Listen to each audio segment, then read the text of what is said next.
over here cause of cashless. Tried to put me in a box, but I'm cashless. What's up, y'all? We're back. Happy Tuesday. Okay. Jay's got some moves. Busting out those moves. How's everybody doing today? H Boogie, what up?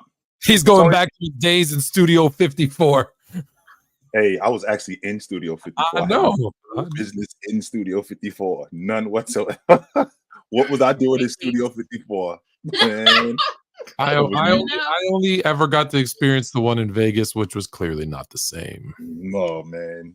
There was no way I should have been in Studio 54, let me tell you. Good thing is when I went there, you know what they told me when I went to Studio 54? Uh-oh. What are you doing here? You just made the list. Oh! You just made the list.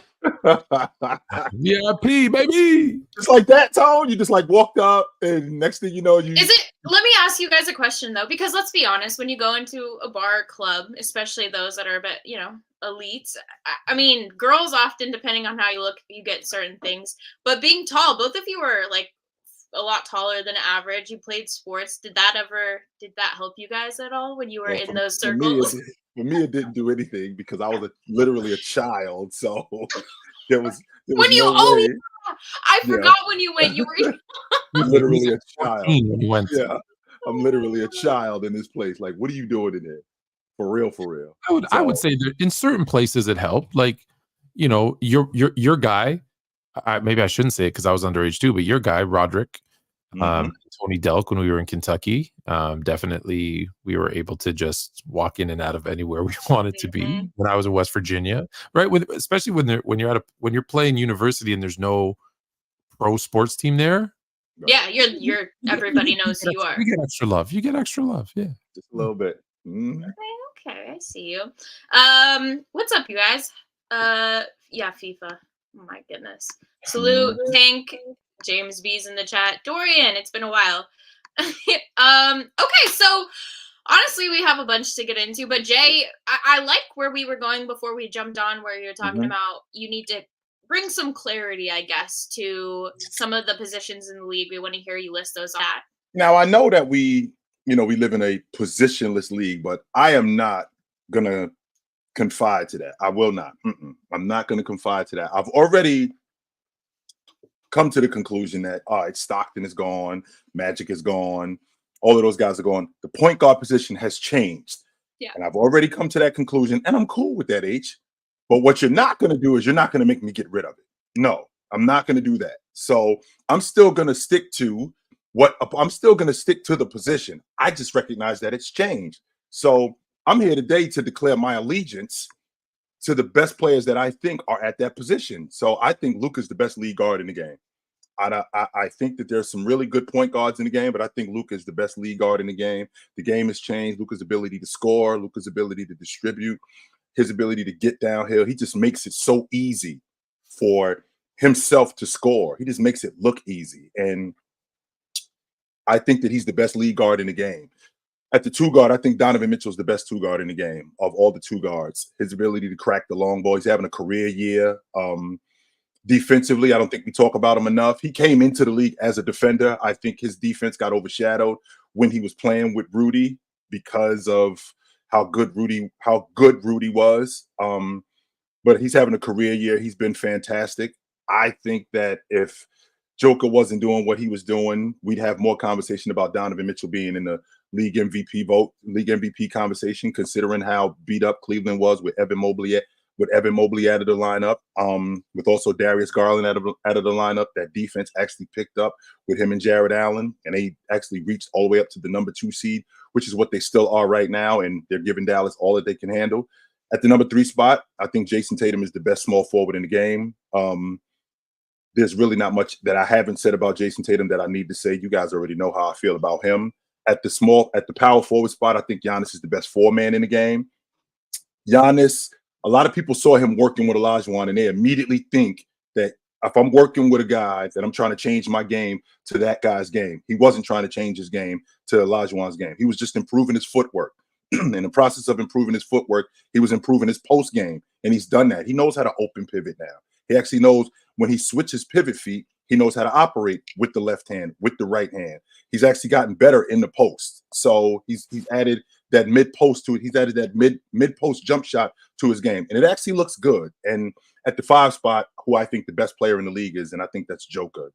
Joker does so much for that unit that I don't think it can even be explained how they play off of him. I'm watching him a couple of nights ago, and Joker is a willing passer more than people give him credit for. Even when he's in isolation, he's still looking for action. He's still looking for guys to cut to the basket so they could get something easier than him. And he looks like he thinks the game a lot further than a lot of other people. That's why he just looks more advanced than I do, more advanced than other people give him credit for. So I said last year that Giannis was a better offensive player than Joker, and I had to watch Joker, and then I immediately walked that back. I was like, no, he's not a better offensive player than Joker. Joker is the best offensive player in the league, no question about it. So those are the 5 guys that at the positions that I'm claiming my allegiance to today. H. Yeah. Okay, I like it. Yeah, no, I think extremely solid list. Fluent. I'm curious to know, do yours line up with Jay's, or are you going a different route? It's not that I'm going a different route. I guess I look at it very different. The positions are so melted nowadays that it's, to say he's the best point guard, he's the best shooting guard, he's the best small forward. Basketball is so different right now. It's evolved to a different play style. Like I don't know if you know this, Jay. You picked Jason Tatum as your favorite, or as the number 1 small forward. Do you know that he's listed as a power forward this year? Mm-hmm. Yeah. So technically, right, because we've had this argument about Steph. Right. Everybody in the world thinks he's a shooting guard. Like, not just me. I'm talking about like us, Richard Jefferson, everyone, JJ Redick, everyone that you talk to is like, well, he's a shooting guard.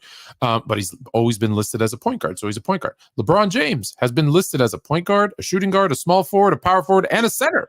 He's literally been listed as every position. So that's why I struggle. Now, if I were to pick the 5 guys, your list is bang on. I think Luka is still ahead of, right? Who are the other point guards? SGA, technically, who are listed as point guards. SGA, Jalen Brunson, Steph Curry, De'Aaron Fox, Trae Young. Luka's ahead of them, so he's got it. In terms of shooting guards, in terms of who's listed as a shooting guard, I think it's like, who else is I'm looking at a list here, and shooting guard, you have Donovan Mitchell, Jalen, Anthony Edwards, who I think is a year or 2 away for being in that conversation, and like DeJounte Murray. Like, you have to get to the 32nd highest. I just listed it by points per game to make it easy. Right. The 32nd highest points per game is DeJounte Murray in terms of shooting guards. There's only 3 in the top 32. So shooting guard is really something that is, it's tough, because all these scoring point guards, right, 20 years ago would have been shooting guards, right? Is it shooting guards, phone, or combo guards? Well, no, I meant that's not an option, right? When you look at NBA.com, basketball reference, blah, blah, blah. You have to put them in a bucket of You have to put them into one of those 5, which I think is grossly negligent, but that's the world we live in. Right. So there's not a lot of, did I miss? Yeah, Booker. Did I miss Booker? Is he listed as? He's a shooting guard for sure. He is a shooting guard, but he plays the lead guard this year. Yeah. I know what he is. He's listed as a point guard. So when people, it's funny because people will flip flop their arguments, right? It's like, well, Steph's a point guard because he's listed as a point guard, and I'm like, but that's not how he plays.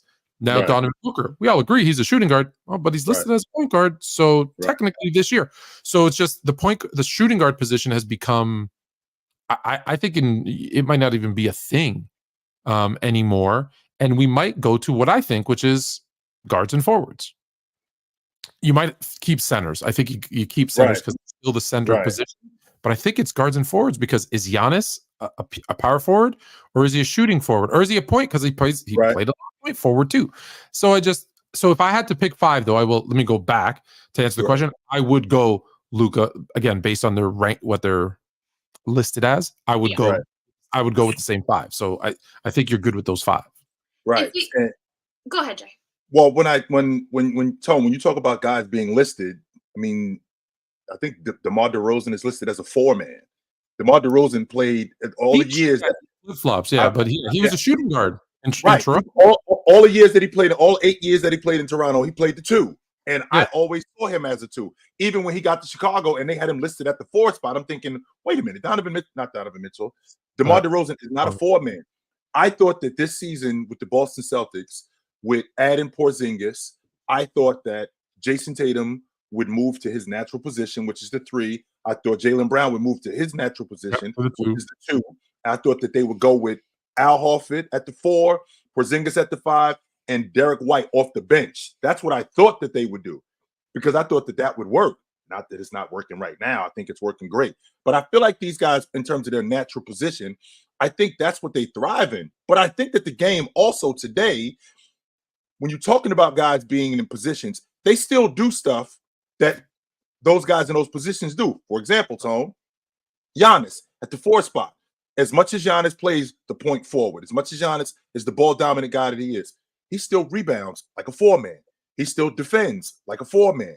He still rim protects like a 4-man, because that's what 4-men do. He's just advanced. So he's actually handling the ball more. He plays a little bit more on the perimeter. So more of a stretch 4, but in a dirty work way, as opposed to just being a forward. He does do 4-man things, just like Joker does 5-man things, where Joker might handle the basketball and the offense runs through him like it did with the 5-man back in the days. But the difference now with Joker is that Joker still does, not the difference, I'm sorry. What Joker does as the 5-man, he still does clean glass like a 5-man. He still does try to rim protect like the 5-man does. So yeah, but he also drops dimes like a point guard.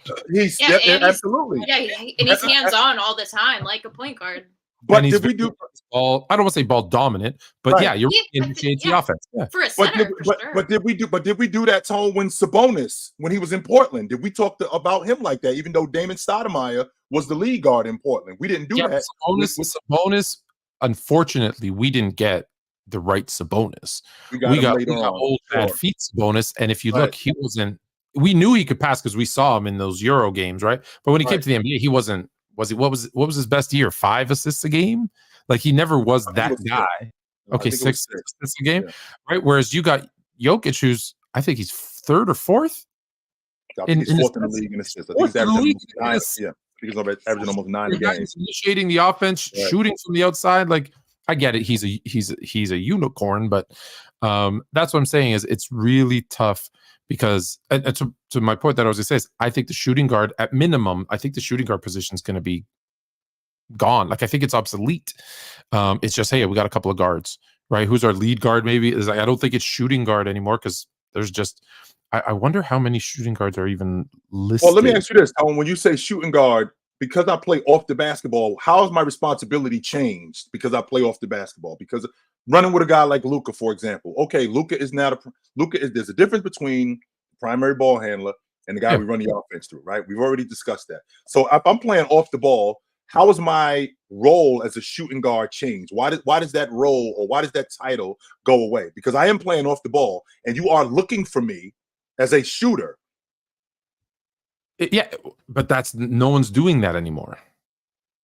Sure they are. I mean, Tim Hardaway's doing that. When Luka looks for him as a shooter, Luka looks for Kyrie Irving as a shooter. So when I think about shooting guards, Jalen Brunson, he is a scoring guard, but this year, he's also their lead guard though. He is their lead guard. If you looked at the traditional, which is you play off ball, defensively, get some steals, blah blah blah. That role in the NBA seems to be disappearing. I'm not saying it's gone. I think Clay is a true shooting guard, and like his position. Clay is more of a shooting. Yeah, Clay is more of a shooting guard, but they'll just put him as a small forward. Right. Yeah. Which is they're getting away from. Again, I'm not saying it's a bad thing. I'm just we've talked about this. When you look at the positions, there's certain positions, point guard, small forward, center, that there's significantly more competition to be the best at that position, whether it be today, all time, doesn't matter, in an era.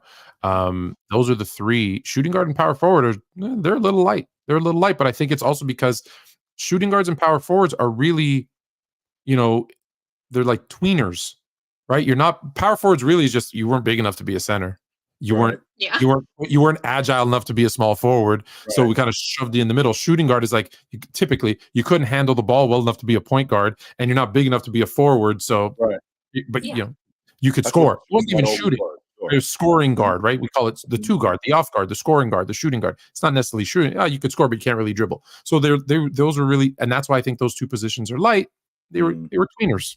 So Right. if we had to tweak, I guess the lineup of 5 guys to this point guard matches the true definition of point guard the best.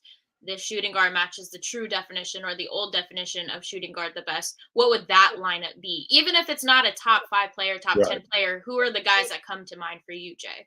So Trae Young is the consummate lead guard today. So there aren't many lead guards that are like Trae Young. Even though he's a scoring guard, I think he's more of a distributor.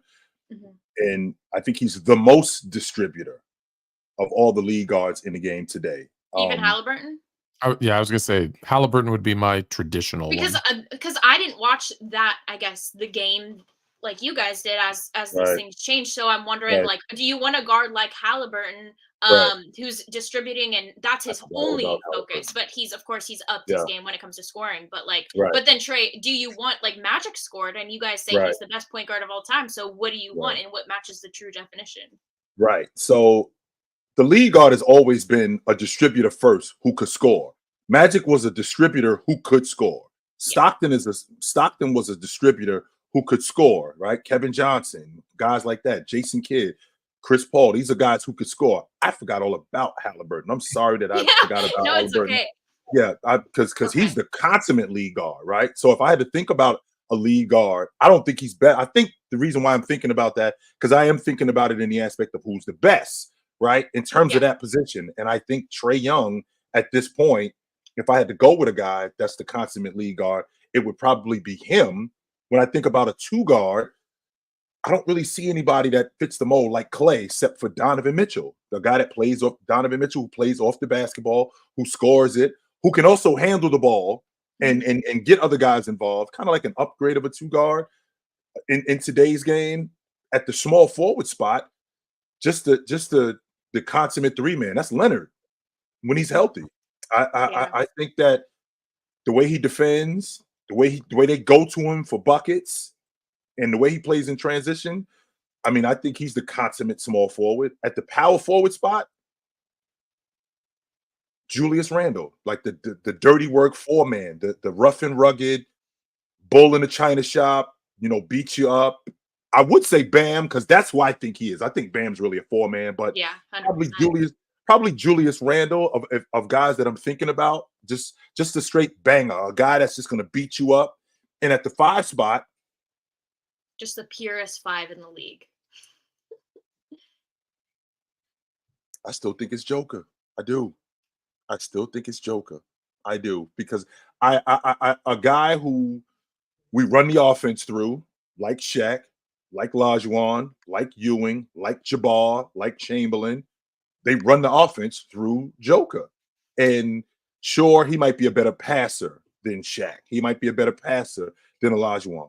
But he still does the other stuff that 5 men do. And to build your unit around a 5-man, I think it's him.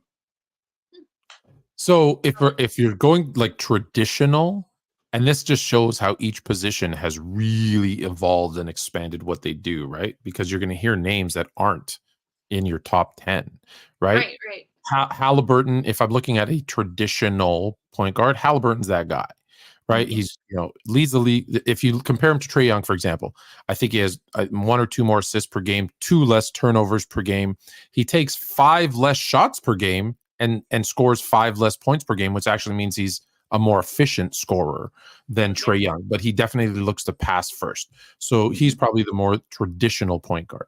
Shooting guard, it's Mitchell. It might Booker. Really, when he's not handling the rock, your guy Steph Curry is really like that's what you want, is a guy who you can just give it to the ball and he's a bucket. Like, he can shoot it and hit it from anywhere on the court. But also if you play him up, he's dribbling past you and doing that damn scoop, and just he's getting to the rim, which drives me nuts. But he's also the lead guard, though. That's why I said he's become more of the lead. That's why I said if in a traditional offense, he would be that guy. Yeah. Real quick. Don't forget he was the 3rd name I said. Yeah. before you continue, Tom, why is everybody afraid to talk about Curry at the 2 guard spot? What's the issue? Because if you think about his game, I know what the issue is. I'll tell you the issue. I've said this a million times. No one wants him to be a shooting guard for 2 reasons. One, because he's listed as a point guard and whatever. Right. But he has I'm never putting him over my favorite player. Never. Mm-hmm. But he has a legitimate case to be the number 1 point guard of all time next to Magic. Right. He's never going to surpass Jordan and Kobe. Right. At the shooting guard. So if I was a Curry fan, I'm calling him a point guard too, because he has a legitimate conversation. That and also, Jay, you have to understand, right?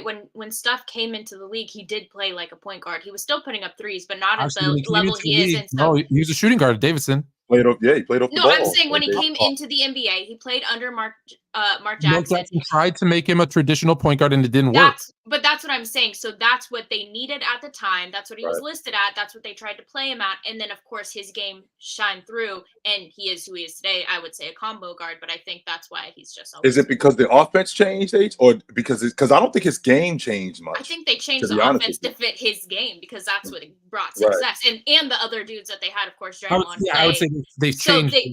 Exactly. All of them. Yeah. Right. And so I think that just naturally is how it fell.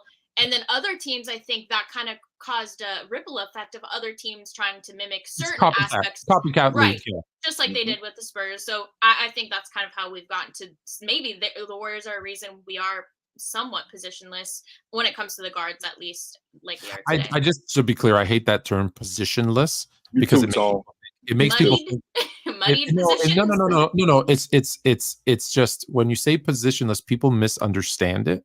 And I know how you mean it. You mean there isn't traditional point guard, shooting guard, small forwards. That's what you mean by positionless.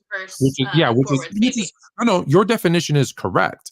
The reason I don't like positionless is because people with lesser knowledge think it means that you don't have a position or a role on the floor. You just do everything. And that's not true, because you can't play basketball if you don't know where you're supposed to be and what you're supposed to do. Yeah, that's just chaos. You have a role / position. It's just not what it used to be.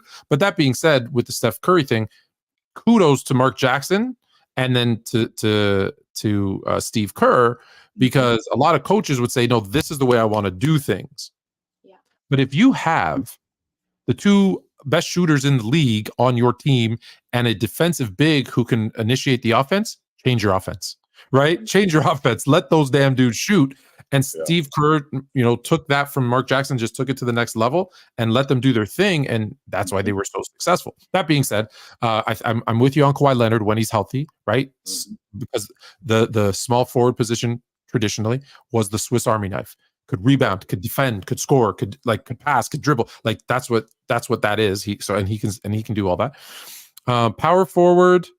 I think like a Sabonis is more of a traditional power forward. And that's why it says could be guys.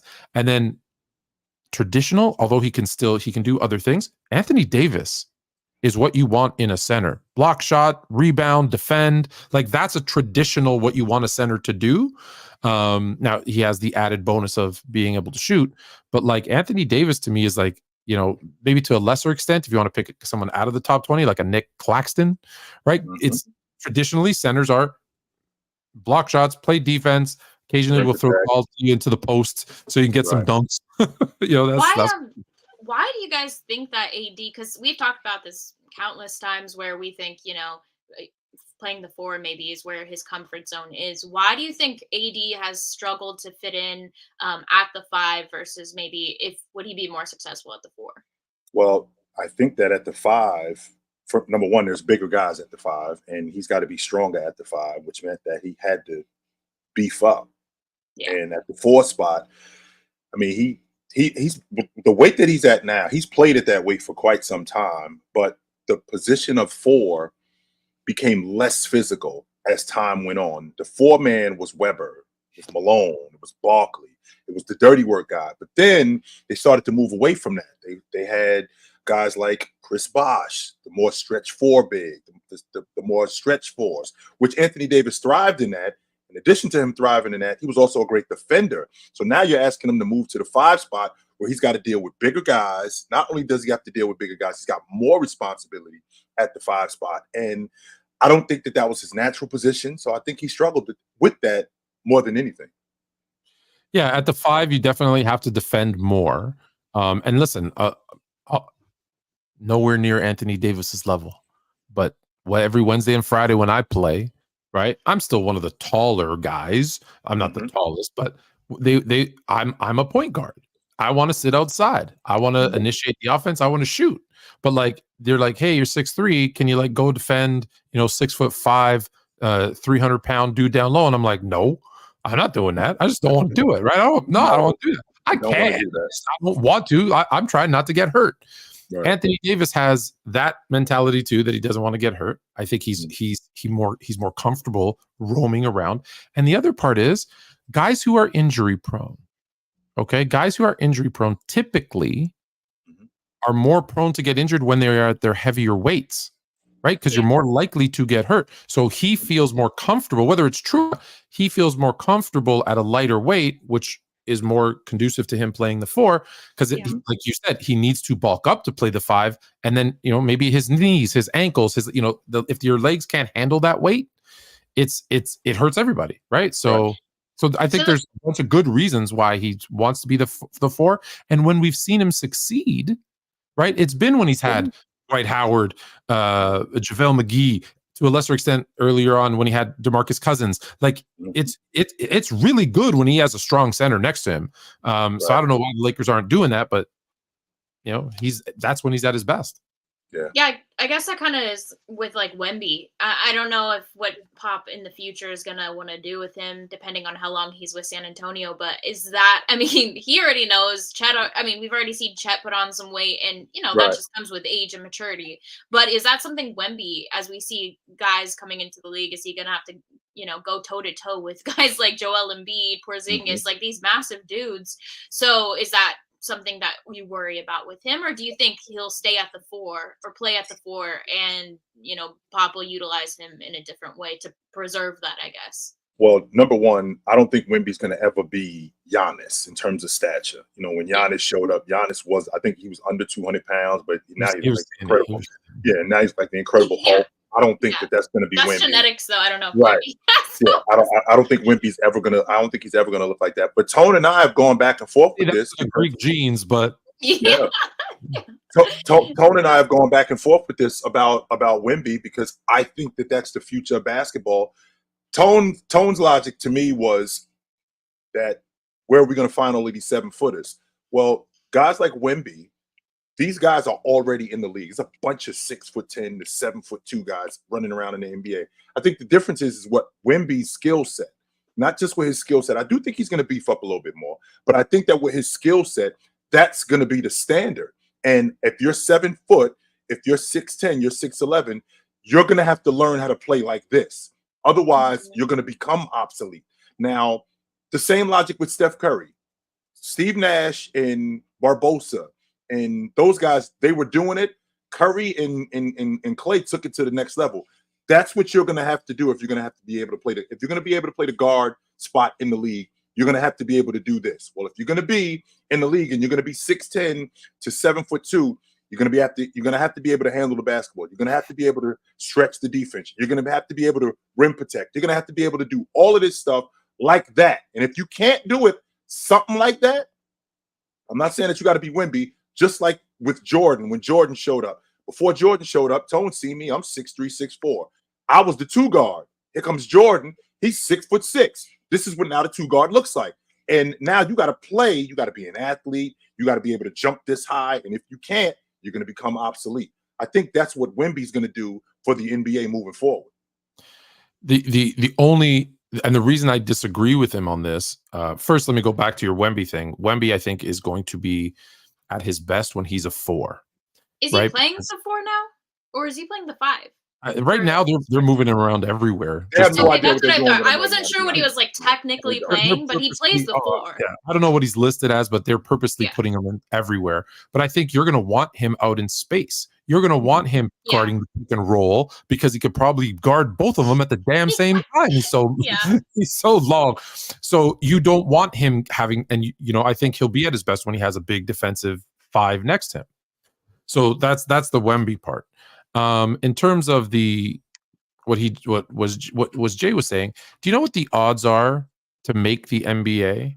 Now I don't know the exact numbers. But it's basically you have a better chance of being struck by lightning twice than making the NBA. You know what the odds are if you're 7 foot plus? It's less than that, actually. Oh, it's significantly less. If you're 7 foot plus, you know what the odds are? Like less than 1%. Wait, really? Because that doesn't make sense. It feels like that should up the odds because there's way less people that are 7 foot that's what I mean. above. Yes, the odds are better. The odds are significantly better. In fact, if you're 7 foot or taller, your odds of making the NBA are 1 in 10. So 1 in 10 already in the NBA. How many more can we get on top of that? What's the problem typically with tall kids? Injuries. Yes, injury. Yes, that's the one I was going to get to second. Oh, they're not coordinated. They're not coordinated. So to get you're already at 1 in 10, and now you want them to be skilled. Being able to handle the rock, being able to shoot, being able to pass. I just think we're asking a lot when the odds are already 1 in 10. Now, will there be more? Yeah, because right now we probably have, when we talk now, I was talking 7'2" and taller. We already have Chet, Wemby, Bull can do it, although he's got some deficiencies in his game. But we've never had, we've had Sean Bradley, right? Right. We've never had, like, there's 3 to 5 of them now in the league. So there'll be more. I agree with Jay that there'll be more, but I don't see there being one on every team. Yeah. Like I think that's, if we get to that point, man, basketball's unless our scouts get better. I mean, this is going global, and what's gonna help that is, basketball is everywhere now. Training's getting better. Even like Wemby's regimen, which was crazy from however old he was when he started. Like people are getting more serious about it. But yeah, I don't know. There's enough to go for. I just think 30 teams. It would be great to see. But then again, hey, the world's population's grown by 2 billion people in the last 20 years. So if we have another billion extra people, we probably will have some. Like you just said, Tone, I don't think it's going to be every team, but I think at minimum, every other team is going to have one. And for every other team that has one, maybe 1 in every 4 teams is going to have an awesome one. I think that's the future of the league. That might be clear. And let's be clear. Now, don't get me wrong, Tone. I'm not saying that the league is going to have a bunch of Wembys running around. No, absolutely not. No, there's not going to happen. But you should put that back up, actually, because it's interesting, because a guy like Ralph Sampson, right? He was 7'3", 7'4", go watch his highlights, guys. Go watch his games, right? Unfortunately, there wasn't a lot of them because of injuries. He could dribble. He could pass. He was doing this 40 years ago. Sean Bradley, everyone picks on Sean Bradley, but actually go watch him. I want to say at BYU, I think is where he went. Go watch him. He actually could handle but then bad feet. And the part and here's the thing that I don't like about this. There's a guy, and I'm going to keep singing his praises, and not just because he's from Canada. There's a guy at Purdue who's the college basketball player of the year. He's going to be probably college basketball player of the year 2 years in a row. Who's 7'3", 7'4", can hit the mid range, can score inside, can block shots, can rebound, can pass. And people are passing him up because they're like, well, he can't shoot the 3. They quite literally say, because he can't shoot the 3. Who gives a damn? Like, he can do everything else at an elite level and defend. Man, whoever he's going to be a steal in this year's draft, and whoever gets him is going to be very, very happy. I already told you, Tone. Number one, he's going to fall into your lap in Toronto. I believe he's going to fall into your lap. To home. I'm not on the fence about that. We need one. If anybody has heard me in the past when I first talked about Wemby, that's who I compared him to. I thought that he was Ralph Sampson. You have. That's who when I first saw him, I was like, that's Ralph Sampson with a better handle and a jump shot. When I first saw him, that's exactly who I thought he was. And again, I don't want to misconstrue my point that the NBA is going to be full of. No, what I am saying though is I think that's the future of the NBA. I think that's let's be clear. Awesome. When I said Wemby was going to be a bust, what was the only reason why I said? Because he wouldn't hold up. Because I didn't. That's the only thing that's going to stop him. Yeah. He wouldn't hold up physically, sure. So hopefully I'm wrong. I was right about Zion at first, and he's starting to come around. Hopefully I'm wrong. I want him to play 20 years. It'd be phenomenal. I mean, on what he's already doing. Here's the thing, though, Tone. I am of the belief when guys like this come around, it can't be bad because we haven't seen guys like this. Almost we see guys like this every like generation. So we got Wemby who shows up now. So before him it was Duncan, and 10 years before Duncan showed up it was David Robinson. So like we don't see guys like Wemby show up. So I think that it would be ridiculous to think that a guy like this who shows up, who's very rare, is just going to break down, especially when he's the future of the game. I don't think so. I hope not. I mean, he's already been fantastic this season. He's in so many conversations. Actually, I mean, we could go into it. I actually saw somebody post, you know, no matter what Wemby does, he could be one of the best defensive players. I think he's going to be the best defensive player in the game at some point, H. In addition to being the best player in the game, I think he's going to be the best defensive player in the game. Where he is right now in his development, he's just basically like a track star who just runs fast. He doesn't know how to run yet. He doesn't know how to get out of the blocks. He's just super duper fast. Once he actually learns how to play defense, when he understands angles, which he doesn't yet, and as good as he is, he understands angles. He understands when to block shots. He understands when to turn guys away, when to turn down blocking shots. Now, I know that this may sound ridiculous to some people, but there are bigs who turn down blocking shots, not just because they're in foul trouble, but to get in an offensive player's head, just to let them know that they're there. Just like a linebacker will turn down a sack just to get to the quarterback, just to touch him on the shoulders to let him know I was here, just to let you know that I was here and to generate that doubt. So a guy like Wemby, with his skill set defensively, once he learns how to rebound better, how to rim protect better, how to defend at the long ball line, which angles to close out at, I think he's going to be the best defensive player in the game at some point. And I'm an Evan Mobley guy. Anybody knows me knows I'm an Evan Mobley guy. But I believe that Wemby's going to be the best defensive player in the game at some point, and he's going to be that for a long time. Yeah. Fluent, I don't know. I might have a glitch here, so if I freeze, my bad. Sorry about that, you guys. But L host. I know. Speaking of some of these bigs, you guys noticed the topic of today's show.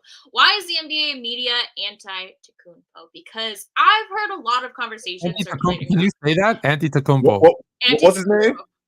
No. Giannis Antetokounmpo. I like it. Anti-Tokounmpo. Yeah. Anti-Tokounmpo? You guys like that? Yeah. That's very clever. No, it was very at first I was like, you guys can't spell, and then I was like, oh, nice. Yeah, because I'm just saying all over the place. Now, here's where I want to differentiate between the narratives that come with the NBA, where we saw obviously last postseason what happened with Giannis. There's a narrative surrounding that. Okay, that's a whole team. But I also want to take the individual of who Giannis was. Even you mentioned it, Jay. Last year you thought that Giannis was the best offensive player in the league, and then you watched Jokic and your mind changed. So I kind of want to like dig a little bit deeper into what's happening with Giannis, because when I read the MVP odds, okay, we've got Jokic at the top. No surprise there. Joel Embiid is number 2, which I don't know about that. Shea's the other one that I'm hearing a ton. Shea, Jokic, and then Luka. And then at 5, we have Giannis, which is, I don't know what the decline has been, or if there even has been. Has it been team mishaps, which is kind of causing the narrative around Giannis to change? But I do think that Giannis gets a lot of disrespect, and I'm not really sure where that's derived from. So maybe it's something that I just haven't, been watching enough. Who are the top 3 again? Who are the top 3? Jokic, Shea. I'm disregarding Joel because he's injured, and then Luka is number 3. No, keep Joel. Tell me who the number 2 is on those teams. Maxey for the Sixers, and then I guess Jamal Murray. Jokic. Jamal Murray is the number 2 in Denver. Yes, who's Giannis's number 2? Damian Lillard. That's why. But even before that, even last season, that's this year. That's part of the reason. That's 100%. Part of the reason. 100%. But even last season, Jay, you said your mind started to change around Giannis, and this is before the postseason even came. Right. This was when you were saying Jokic. So what's changed in Giannis's games? Because he's still, I mean, I can look up his stat line, chat, if you guys know. I'll look it up. I think he's 30. I think he's 31. Yeah. I think he's 31, 11, and 6. Something like 30, and that's sharing, 30, 11, and 6. Yes. That's sharing a court with Damian Lillard. Like, I think you have to. Yeah, but they were also the highest scoring offense for the first until they fired Adrian Griffin. They were the top offensive rated team. They were either first or second in points per game. So, and they don't play defense anymore. Now it's starting to get better. It's starting to get better. But you know, when you actually look at his game, not his numbers, right? It's not sexy. It's not. The aesthetics on television. It's not easy on the eyes for a lot of people who don't watch basketball. So, and on top of that, the shooting hasn't gotten better. In fact, in some cases, it's gotten worse. I mean, the fact that he's a Euro, so that doesn't rub. Well, no, because Jokic and Luka. I think but the difference with him being, it's not just the fact that he's a Euro, Tony. If we're being honest about it, not only is he a Euro, he looks like me. If he was from Chicago, right? If he was from Chicago, we'd be having a completely different conversation about Giannis. If he was from New York or if he was from Miami, we'd be having a completely different conversation about him. But the fact that he wouldn't be this nice, though. No, he wouldn't be. Nice guy. When we talk about the best players in the game, the postseason matters. And that matters to the NBA because they're looking for a guy that they can put on that mantle and keep them there. When you're not there consistently and the NBA is actually pushing for you to be there, it makes it hard for the NBA to keep that credibility when they're picking guys. So with a guy like Giannis, who, sure, he's in the postseason, he gets hurt against Miami in 20 in the bubble, and they get smoked. Then the next year, they end up winning the NBA championship. And the year after that, they get bounced in the semifinals. And then last year, he flames out. Meanwhile, his game is still fantastic at 6'10", 6'11", handles the basketball with the best of them, finishes at the rim at an all-time great rate, right? A really good-looking guy, so he's good for TV. Stuff like that. That stuff matters. But when you're not going deep into the postseason and the NBA is pushing for you and you're not doing that, it makes it difficult for them to continue with their credibility, as opposed to having a guy like Jordan, like James, like Curry, guys that are going deep into the playoffs and staying there. Yeah. No, I agree with you. I just think that there is like so much love around Giannis, and now even a lot of the media that I see come out about him is just negative, and I don't know. Well, he's also, let's be honest, he's also gotten frustrated, right? He started to snap at some people. He started to do some things like he's also that nice guy. That nice guy. That. Where latter incident? What happened to him, Tom? Yeah, like the nice guy you was talking about. What happened to him? I think he's frustrated because I think he wants to win.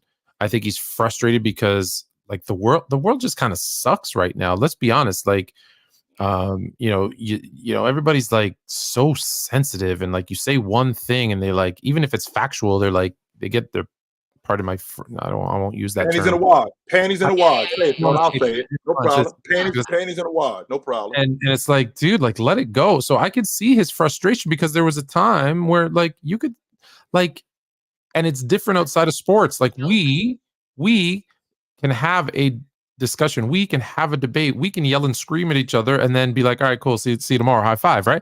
But it's like these other people are like, you're wrong. I disagree. I'm going to kill your family. And it's like, whoa, you take it easy. You know what I mean? It's just people are so weak because they can hide behind a screen, right? Or a keyboard. They're real tough. They're real cool, right? Except when you see them in the street, like all they want to do is, hail you up, right? And so I could see the frustration being, I'm nowhere near his level. I could see the frustration as a celebrity being like, for Albert Einstein. I'm sorry, I'm going to give you a story. I'm sorry. Albert Einstein, right, did this experiment. He went to a university and he wrote the 9 times tables, right? So he was like, 9 times 1 equals 9. 9 times 2 equals 18. And he does them all. He gets to like 9 times 9 and he puts 80. And then he goes 9 times 10, 90. And everybody starts to giggle and laugh. And he's like, why are you laughing at me? Right? And they're all laughing. And he's like, right? And they're pointing to the 9 times 9 that he put 80 instead of 81. And he goes, really? 10 equations on the board. I got 9 of them right. He didn't applaud any of the correct answers. But and this was him back then. And he goes, but you found that one that was wrong and you made fun of me for it. So now amplify that as a celebrity, amplify that with social media. That's just our culture now. I get where the nice guy went. I get where the nice guy went. Yeah. It gets to be corny. Yeah, it gets to be corny at a certain point where, despite how good I am, I mean, the fact that Giannis represents 3% of basketball players all over the world that can make it to the NBA. 3%, that's it. All on the planet. I don't think you have it of basketball players. If you line up 100 guys, if you line up 100 for every 100 guys you line up, only 3 of us are going. The other 97 are not. Yeah. That's and it's thousands, millions of basketball players on the planet. And a guy like Giannis, who has been great for the game. Have you seen Giannis's mugshot on SportsCenter, Tone? How about him smacking up chicks? Bunch of different kids by a bunch of different women. No, the dude tells dad jokes in press conferences. I love that. I think that's fantastic. The dude tells dad jokes. And on top of that, he's an effing phenomenal basketball player. On top of that. But what do we look for in this guy? We look for all the other stuff that's wrong with him instead of everything that he is what's right with, 1, the world, and 2, with basketball. Can I tell you something? Because I know you said 3% of basketball players. Okay, you know what percentage of people on Earth are in the NBA? I think on the Earth. No, it's got to be like 0.01. No. I'm sorry. So check this out. Out of like what? I just did the math. I just did the math. 0.0000625% of the world's population. Like 5 zeros. It's just like, come on, man. That means 99. That means 99.99995. Yeah. Give me a break, yo. 99.9999385 excuse me. Yeah. Right. That's crazy. Yeah, it's crazy. It's crazy. So I guess that was just my point, as you know, and Giannis is a top 4 player in the NBA. So I just think it's so strange how NBA media in total has kind of just moved away from giving him credit, but we're still seeing LeBron who's still a fantastic player in the league. And of course we know everything that comes with LeBron, but you know, and any LeBron post is going to get tons and millions of views. I get how it works, but yeah, I just think we need to give a little bit more love to Giannis, and understand the Damian Lillard and obviously the coach situation, right. But it's just been interesting. But Fluent, I am curious, in your mind right now, who is the MVP? Because Shea has now been thrown into that conversation, and for good reason. But do you think he really, without having any postseason, I mean, it is a regular season award, but do you think Shea should be in that conversation, and would you give him the MVP? He absolutely should be in the conversation. If I'm being biased, he absolutely should win. But I think, good Canadian kid. But like, look, anyone who's in the top 5 is in the conversation. Do I think if I had a vote, would it be for him? If I take the bias out? No, I probably have him 3rd. But that's why I say he should be in the conversation. I think this is still, I still think it's Jokic's award now that Embiid got hurt. I think it's Jokic. It's Jokic's award to lose. Mm-hmm. Yeah, he has truly become like the best player in the NBA, and don't let Denver's record fool you.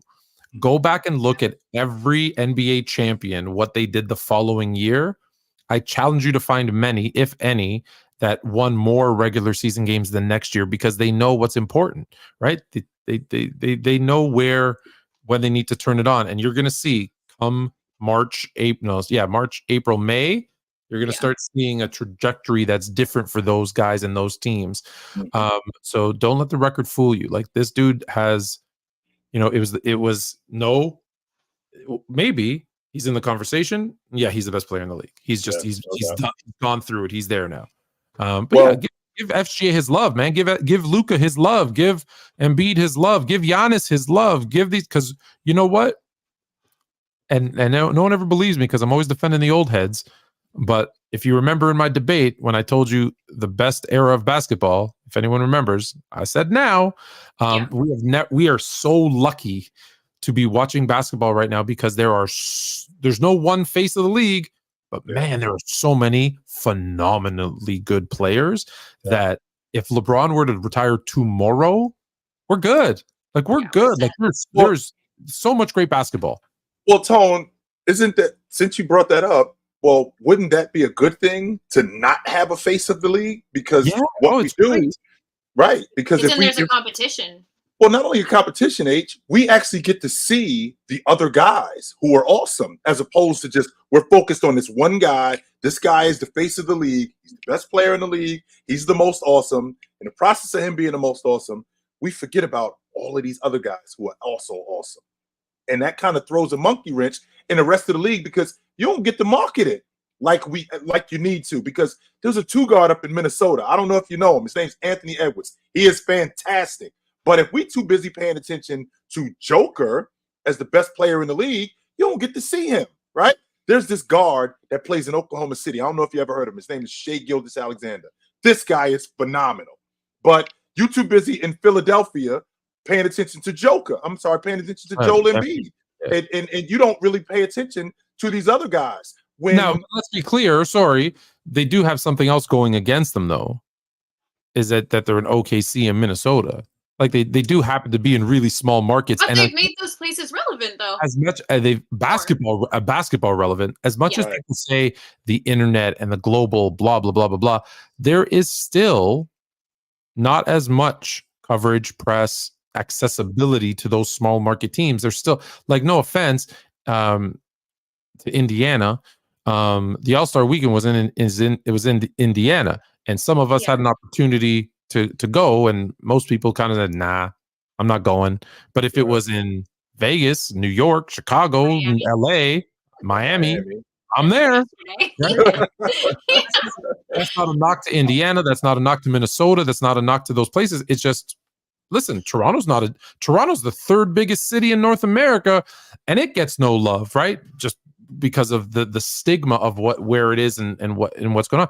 So that's tough for Ant. That's tough for SGA because there is still that right. People always ask, why is this team on TV so much? They stink. It's the city they live in. That's why. Imagine that. Like that. Imagine that for trivia. Just so you guys know, in North America, Toronto is the third biggest city behind what? New York and Los Angeles? I didn't know that. Actually, my bad. It's fourth because in North America you have Mexico City as well, so it's behind Mexico City. Right? Mexico City is. I thought Mexico City was actually fourth. In Canada and the U.S. Yes. It just it fights back and forth with Chicago. Right. So, how many babies not soon. Born each day. Not anymore. For Toronto to be that big a deal. Hey, little bit. How are you? Hello. So for Toronto to be that big a deal and to be that big of a city and have so much culture there, and to actually have a really good basketball program in the Toronto Raptors, for them not to be taken more seriously than they are is crazy to me. It just is. You know, it's the igloos and polar bears. Like it's only cold in Toronto, like it ain't freezing cold in Chicago. like Minnesota isn't further north, right? Do you know how far south Toronto is? By the way, people don't know longitude and latitude. We're about the same as Portland. How about that? But all right, since she froze, what was? Do you want to? I don't know. Do you want me to send the link and see what our people got to say? Is there another topic we were supposed to get to? Sure. Let's talk to some people real quick, and then we'll get. And then when H comes back, we'll get back to our topic. So yeah, I'm going to send her out. Yeah. And then I am going to copy. Yeah. Let's talk to some people. I'm down to do that. Sure. Let's definitely talk. I think Claire's going to join us. She's in the chat. Okay. Because like I said, Tone, I think that Giannis, as good as he is, he should be a bigger deal than what he is. 100% he should be. But the fact that the fact that the postseason success that he's had has been minimal, according to NBA standards, because they really do want to make him the face of the league. They really do. Even though he's a Euro. Yep.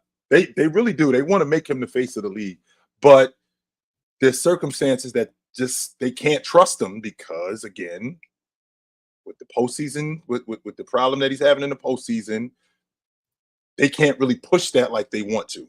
They did the same thing with Jason Tatum. They want to make him the face of the league too. He's got to win. He's got to win a chip. Yes, he has to. The second he wins a championship, you're going to see him plastered everywhere. Oh, absolutely. Claire, how did you book a playback at the same time as our show? Claire. One of the other topics while we wait for people to jump on was, does the driving to the free throw ratio really equate for the Lakers? Does the driving to the so apparently there's a stat out there that says the driving to the rim, the Lakers do it the least in the league, but they get the most free throw attempts. Free throws. Yeah. Does that matter? Well, yeah. I mean, it is the Lakers. It is, in the words of Big Ox. Better. It was her question. What's my question? In the words of Big Ox, driving to the free throw ratio really equate for the Lakers. Oh yes. So sorry, Jay. You finish your thing. Well, I was just thinking that in the words of Big Ox, it's the Laker media cartel. Why are the Lakers on TV? Why are the Lakers on TV as much as they are? Why do they go to the free throw line as much as they do? Why are they the beneficiaries of the things that they're the beneficiaries of? Because the NBA is where it is right now, and they need teams like the Lakers to stay relevant. And in order for them to do that, we got to get them to the free throw line. We have to. Don't get me wrong. There are going to be calls that go against the Lakers, which I know everybody hates. But for the most part, they do what they can to help them. 100%. They do what they do to help the Knicks. Can I give you some stats? You know, I love math skip-ball. Here we go. The 2024 Lakers, when they get 25 plus free throws, they are 16-6. When they get 30 plus free throws, they are 7-3. When they get 35 plus free throws, they are 5-0. When they get less than 25, 13-9. Less than 20, 6-8. Less than 15, they are 1-6. So when they get less than 25, they are on a 35 win pace. When they get 25 plus, they are on a 58 win pace. They need free throws to win games. You need to get to the line. Yes, they need to get to the strike. After 15, yeah. And that's like need to get to the strike.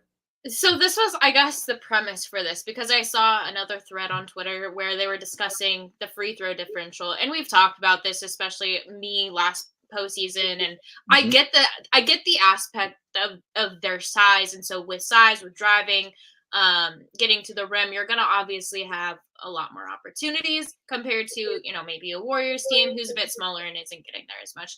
But then I look at other teams, maybe OKC, maybe the Timberwolves. I don't know. You guys can drop some other teams that are a bit bigger. But those teams aren't getting the same amount. And so I just wonder, is there truly a bias, even a referee bias towards these teams, or is this just how the Lakers play and we need to drop the antics about the free throw differential? Well, it doesn't hurt. And one last thing. Because LeBron came out last week and that's where he said, well, the one game where they didn't get the amount of free throws that he wanted, and I still think they got a good amount. It wasn't just what they're used to, and he complained about it. Well, like I just said, there isn't one thing that you said that I think was wrong, but it doesn't hurt that the Lakers got James on their team. So I think we'd be having the same conversation if he was in New York or if he was in Miami or if he was playing for the Clippers. We'd be having the same conversation because James has that sort of gravity. James has that sort of gravity. Tony and I had this conversation a while ago. H, did you know that in the 2018-2019 season, when the Lakers missed the playoffs, ratings were down almost 52% when he was not in the playoffs? Yeah. Now, we're talking about James, who's still one of the best players in the game. The NBA needs for the Lakers to be in the postseason because it's bad for business when they are not. Just like the NBA needs for the Knicks, for the Celtics, for the Lakers to be good, because that's great for business. These basketball cities, these bigger markets, that helps grow the NBA and that helps keep the NBA relevant. However, when teams like the Lakers with LeBron James aren't very good, that's not good for business. So we definitely have to do something to enhance that. So the Lakers are the greatest franchise in NBA history. That's not a hot take. That's why, they're royalty, which is why they have a king on the team. They are a team that has the second highest population, probably the most fans in North America, probably globally, are Laker fans, right? When you look at the Hall of Fame, they've got more Hall of Fame players in the history of the NBA. They've got probably more. Yeah, they've got by far the most top 10 players in the history of the NBA. I think like 60, 70%, depending on your list, are Lakers or have played for the Lakers at some point in their career. So when we say, why do they get free throws? Well, they're also very smart, right? What do we say about LeBron James? Oh, high basketball IQ. Yeah. Mm-hmm. He understands how to get a foul call. He will post up and get a foul call. He will teach his friends how to post up and get a foul call. And when they don't, he is smart enough to complain about it. Because what happens when you can complain about it on Tuesday? Guess what happens on Wednesday's game? Well, now they're aware, even if it's subconscious, that, oh, yeah, they were saying that they're getting this and that. So now the refs are more aware of it. Like I said, even if they don't realize it, why do you think you do that in a game? Why do you think coaches get a technical at halftime complaining about a certain play? It's because they know in the second half now, the refs, again, even if they're unaware of it, are going to pay attention to it. So that's all smart basketball. You might not like it, right? But that's factually, it's smart, it's whatever. So, the driving to answer your point, driving the lane actually means nothing. Yeah. And again, I'll give you something from the youth team that I coach. I have a player who drives a lot, gets hit and gets knocked down, and he always gets up and he's whining about not that they didn't give him a foul call. And right. I said, it's because if you drive the lane and fade, you're not getting the call. If you drive the lane and turn in, you'll dip your shoulder, right, and get fouled. Then they'll give it to you, because if you're fading, it's looking like you initiated contact and you went away from the contact. So you're not going to get the foul call. So that's why I say that's irrelevant, because it means nothing unless you know. Like, no offense to Steph Curry, but Steph Curry drives the lane. Is he getting a lot of foul calls, go to the free throw line? No. Why? Well, because he's a smaller player, and so he doesn't want to get hurt, so he fades away when he does it. Makes sense, but that's why you're not going to get a call. Now, you probably don't want him dipping his shoulder and going in, because he'll probably get hurt. So those you're not going to get that foul call. Teams that shoot a lot of threes, we know that you don't get fouled on a lot of threes. So there's so many other factors that go into it that when you look, like any stat, if you just pull up one thing and say, oh, well, they drive less than anybody else and they're getting the most free throws, that's BS. And then you're not watching basketball. Which is an interesting point you just brought up, Tone, because I remember vividly, like it was just last night, I'm watching the Knicks beat the Bulls in Game 2 of the Eastern Conference Finals in '93, and they basically roughed the Bulls up. And I remember Phil Jackson saying in the post game, they played their style of ball on their floor. They're not going to play that style of ball on our floor. What is that? That's talking to the officials going, well, just so you know, you allowed them to play this way in their building. Well, when they come to our building, you can't allow them to play that way. It's not a coincidence that the Bulls shot more free throws. They got to the free throw line more. So that's definitely an adage to boosting your unit. 100% it is. No question about it. It happens on every level. And again, not to bore you with all my youth basketball stuff, but I was in a game on the weekend on Sunday, and they were reaching in, and at halftime I went over to the ref and played Mr. Nice Guy, and hey buddy, I don't know if you noticed, but they're doing this a lot. We got 7 of them damn calls in the second half, right? When we got 1 in the first half. It just, now it's on their mind. You see it more. It's like if you buy a red car, go drive around your city, you'll see more red cars than you've ever seen in your life, right? Yeah. It's in your head. That's all. But that's a interesting aspect too, Fluent. Is like the coaches rapport with the refs, and even past that. So, because Darvin Ham, I don't think he has great rapport with the refs, so that can't be a factor when it comes to the Lakers. But James does. Yes, James does. But I agree with you. So what does that say though? You don't need your coach to do it when you have. Steph is one of the most well-respected players in the league, and if one of the most recent stats that he had I can't remember. I literally posted it. I think he got 3 free throws out of like after he scored 96 points or something and had 3 free throws. Does that, even with Steph's game, because you can't say he does drive, he does do all these things. There is bias against some players versus extra love to others. And I think there is bias, and also this, like I said, that style of play of fading away from it, shooting a lot. Like, I understand, but reputation 96 to 3. Does he have a bad reputation? No, it's not that it's a bad reputation. Is if you have a reputation of fading away from contact and not shooting a lot of free throws, you're not going to get the benefit of the doubt. Whereas if you are known to, like DeMar DeRozan isn't a crazy athletic, fantastic player, but early on he initiates contact. He started getting a lot of free throws, and you look in his peak, right? He was a free throw merchant. He was getting to the line like crazy because the reputation built over time that, he gets fouled a lot because of blah, blah, blah, whatever. Yeah. And it just continued a lot on reputation. You see guys, right, getting foul calls, not foul calls, because of their reputation. Even the guys who are making the fouls, right? Mm-hmm. Like, so. Yeah. I'm sorry if I'm a little quiet right now. Cleveland was down 12 with 2 minutes. They just cut the lead and they just took the lead. They're up 2 on Dallas. They went on a 15-3 run in the last 2 minutes. I'm sorry if I kind of got a little thrown off the track. What's the score now? Game. They're up 2. I want to know what the argument is.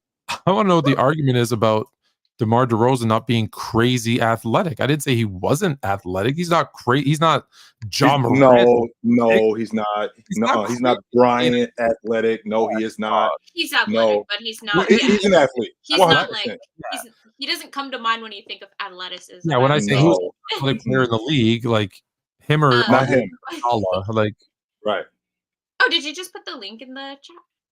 Yeah, I okay, did. Sweet. I was literally doing that, so thank you. So yeah, you guys, if you guys want to jump up, or Leaf, I see you in the chat. I know you always have something to bring to us too. So feel free to join, you guys. I'm gonna read this really quick from FIFA. H, how do you feel about Curry going scoreless in the first half against the Dubs? Luka would never. Well, Luka's never won a ring, FIFA. So let's start there. Luka has never won anything in his entire career, and let's be honest, he's not going to play as long of a career as Steph Curry. So why don't you guys work on winning something, and then we can talk about Steph going scoreless. Steph had 10 points. They're going to win this game, and a win is all I really care about at this point. And are we just going to ignore the multiple 30 and 40 point games that Steph has had this season at the age of 35? So how about him going scoreless? How about him going scoreless against the Houston Rockets in the playoffs and just going 33 in the second half, and I'm winning the game? How about that? Wait. We do need to address this, Haley. What?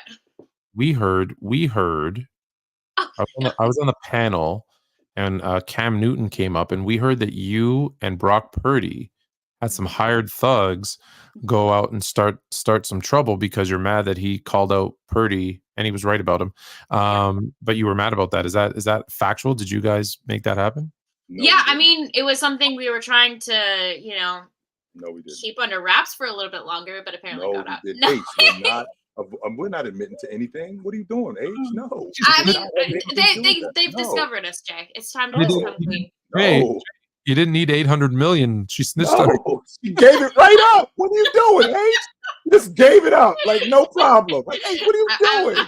I'm a people pleaser. I'm not gonna keep secrets. No, we didn't do that. No. Never tell her. Oh my goodness! Oh, she just gave it up. Like, yeah, we did that. Yeah, no problem. So we know who not to. We know who not to get an interrogation room. I'm not gonna keep it secret. We know for a fact who not to get an interrogation room when it's on, because H is just gonna give it up. I'm never telling you anything. Nothing, Told. Do not. I admit right off the bat. Oh my goodness. But yes, the whole Cam Newton thing, obviously, that was interesting. And I went off on Cam a little bit. I used to love Cam. I still, Cam is what Cam is. But thoughts on that situation. I'll bring up Leaf too. But did you guys see that video of him? I just have taking a 6-on-1. I said this. Tom was on the panel that day when I said it. That I don't think people realize that was out of pocket. I don't think people realize what 6'6", 250 pounds looks like. They don't. I don't think they know what it looks like. Jay, that's literally the guys behind the Hold on. screen who think they're Yeah. big, and they go to actually see what it is in real life, and that's what you get. You don't know, and not just. I heard that Cam was talking trash to them though. No, I don't think. But I will say this: trash talking goes on at his camp, and it has been going on for quite some time. There's some footage of kids saying, "Yo, where's Miller at? Where's Von Miller? What happened in the Super Bowl?" It's a whole lot of trolling going on over Make sure there. you have your camera. No, Leaf, you're good, but make sure you have your camera on if you guys want to get on, just so I can see you. We can't have you on if I can't see your camera. Yeah. No, not you, Leaf. There's somebody else. Leaf, we know you, so you're good. you. But Damara is very athletic. If you want to turn your camera on. Yeah. But the thing that I wanted to talk about on that front, since we're on the Cam Newton topic, another thing, I'm like, yo, the battery that's put in the back to like insult these athletes is kind of crazy. I mean, no, don't get me wrong, I do it a lot, man. I'm guilty of it too, man. I'm guilty of shooting a whole bunch of players in the foot, man. F them, it is what it is. But the battery that's put in the back to do it up front and center at they camp, live and direct, man. Like if you look at all of the disrespect, I'm looking at all of these players that got podcasts that played in the late 90s and while Jordan and they got all this energy for Jordan they didn't have back then when they played him. I'm looking at all of it. I'm like, yo, where was all of this energy, bro? Like I'm hearing Rashid. Well, why would you go to someone's It's camp? a good point. Why would you if you had? I'm hearing Rashid Wallace talk about how overrated Jordan was as a defender. I'm like, yo, where was that energy, bro, when you saw him? Where was all of that then, bro? Like I'm like, so see, that's like somebody that's like Chilltown. Being like we know him, and then somebody from Jersey City that he probably ain't seen in years talking about. Nah, he wasn't that dope, but he had that energy back when he was in Jersey City. I'm like, yo, dude, what are you talking about? Yeah, come on, man. Like it's wild disrespect. It's wild nasty. And since I'm up here, I'm gonna get nasty in a minute, but with my list. But it's kind of crazy, man. I think the mainstream media is a part of that. They did the same thing to Kwame Brown. Kwame Brown actually pulled up on somebody and was looking for the smoke that was talking about him the same way Stephen A was talking about him. And the Pelicans actually responded to Stephen A for getting on whatchamacallit. Yeah, it's just the Pelicans was actually they responded to Stephen A. I know y'all saw that video where they responded to Stephen A because he was making fat jokes about Zion, who was one of the main reasons why they won 8 of their last 9 before that point. And he's talking about it's not about his game, it's about how many burgers he's eating, it's about how many chefs is calling him up and all of this, man. I'm on what's like it's disgusting out here, man, the way like people could like sway your minds. I've seen Mars do it on the podcast plenty of times. All of a sudden Mars don't believe in Julius Randle, all of a sudden whole bunch of people that follow in the chat, man, they don't believe in Julius Randle either. Well, you know what's interesting, Leaf, is I agree with you. This is something I actually just took a week off for the most part, social media, because I needed a break. And something that I've noticed is like we like these little quips, right? We adopt these little quips when it comes to especially NBA media, but any media, politics, government, anything. And we recycle the same narratives, the same jokes, the Giannis jokes, the Zion jokes, the Steph jokes, the LeBron jokes. It's like, at what point are we going to like grow up as a culture and just talk basketball? It's getting disgusting. These are children. The kids are the worst. We're not. You know. But these are grown men with real lives, with families, and like the death threats, all this stuff. I mean, it's always been around, but I think I agree with you. The recycled jokes, even Stephen A using it because he knows it's going to get views. It's like it's stupid and it's over. I mean, but because here's the thing: the clickbait era is such a big.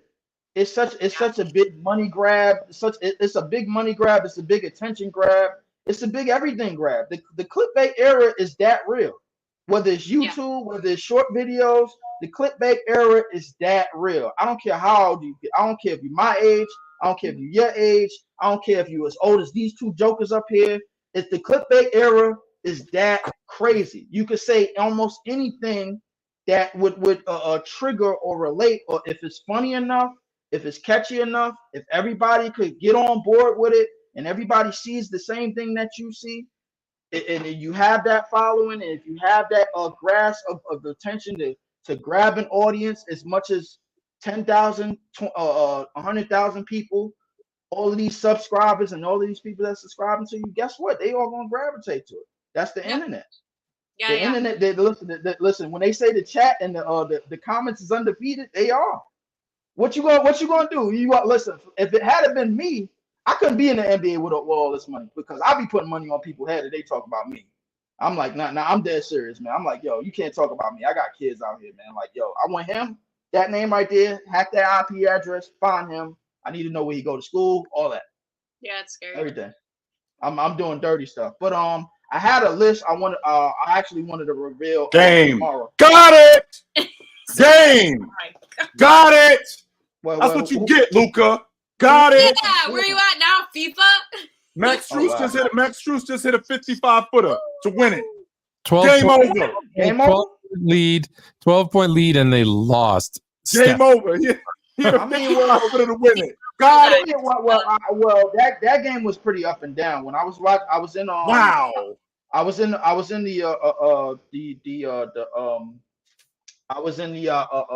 playback, and I was watching that. They brought me up to kind of watch the Nets game, but then they took me off because the Nets was garbage or whatever. So I'm like, all right, whatever. But yeah. But that was an up and down game. Yeah. Shout out to the Cavs, man. They gonna go in the playoffs. They gonna do nothing, and yeah. All right. It. FIFA, you want to drop your list really quick, and then we'll probably. Leaf. Cavs going to the NBA final. You don't even believe that, but Cavs going to the NBA final. You don't even believe that. Why you lying? Cavs going to the NBA final. You lying on camera, man. Come on, man. Stop that. Cavs going to the NBA final. Game. Got it. You don't believe that. Talk to you, brother. Yeah, I'm gonna reveal that. But hey, I'm gonna reveal that list tomorrow of all of the all-time defenders that I'm taking over Scottie Pippen, bro. Like, definitely, bro. It's a long list. Long list. Hey, since I got you guys here. Long list. Oh no, this is gonna be good. I didn't even get to the. I'm only gonna do the all-time people. Yeah, first. tomorrow. I want this now. I want you to rank these 10 players. Can you do it for me? I can do that. Let's do it. Okay. All right. Here's the list. Here's the list. Andrew Wiggins, Drew Holiday, Anthony Davis, Pascal Siakam, Kyrie Irving, Klay Thompson, Dwayne Wade, Pau Gasol, Scottie Pippen, Tony Parker. Well, we ranking them all time. Okay. Okay. Scottie Pippen is dead last. So like we getting him out of the way right now. So Scottie's dead last. Tony, we just had this conversation just yesterday too. I got 80 top 5, somewhere in that top 5. I got Kyrie somewhere in that top 5. I got Klay somewhere in that top 5. He the only person I like on Golden State, so I got him in somewhere in that top 5. Probably Prince. Who else? Who else you had? You had Pascal. Did you guys get the 10? Haley, Jay. This is for the listen to Leaf talk about Scottie Pippen. There's a reason why people don't take him serious, yo. That's why people don't take you serious. They don't have to. For that reason right there. That's why people don't take you serious. I'm gonna just give you everything that you already know about Scottie Pippen. He was mentally weak. We all know that. He was mentally weak. Mentally weak. And you can't roll the eyes about that. He was mentally weak. It was true. You don't gotta take my word for it. Just go ask Isaiah Thomas and the Pistons. Just go ask the Knicks. It was easy to get him out of games. It was easy to frustrate him. Easy. Everybody knows that. Number 2, no, everybody doesn't. I don't know that. Oh yeah. A lot of people know that. But number 2, bro, like his defensive prime. Me personally, I give him to like 89 to all the way up until Grant Hill came in the league, because Grant Hill was smoking him every time he seen him. So like that's easy. Number 3. Stop right there. Did you know that Grant Hill from 1994 when he showed up in the league to 1998 when the Bulls won the NBA championship for the last time? Did you know that Grant Hill averaged 22 a game against Scottie Pippen? You know how many 30-point games he had against Scottie Pippen? 2 of them. That's it. You know that Scottie Pippen averaged 22 a game against Grant Hill? Uh-huh. When he played against them those 4 years when they went up against each other? Okay. I just want to put that on your mind. So go ahead. I'm sorry. No, that's good. I'm not, because I looked it up too. I just want to put that on your mind. I looked it up too. But like to have somebody that just came in the league during that time putting up 22, 8 and 8 on you, bro. Like, you're nah, we're not taking you serious. All right, chat. I put it in the chat.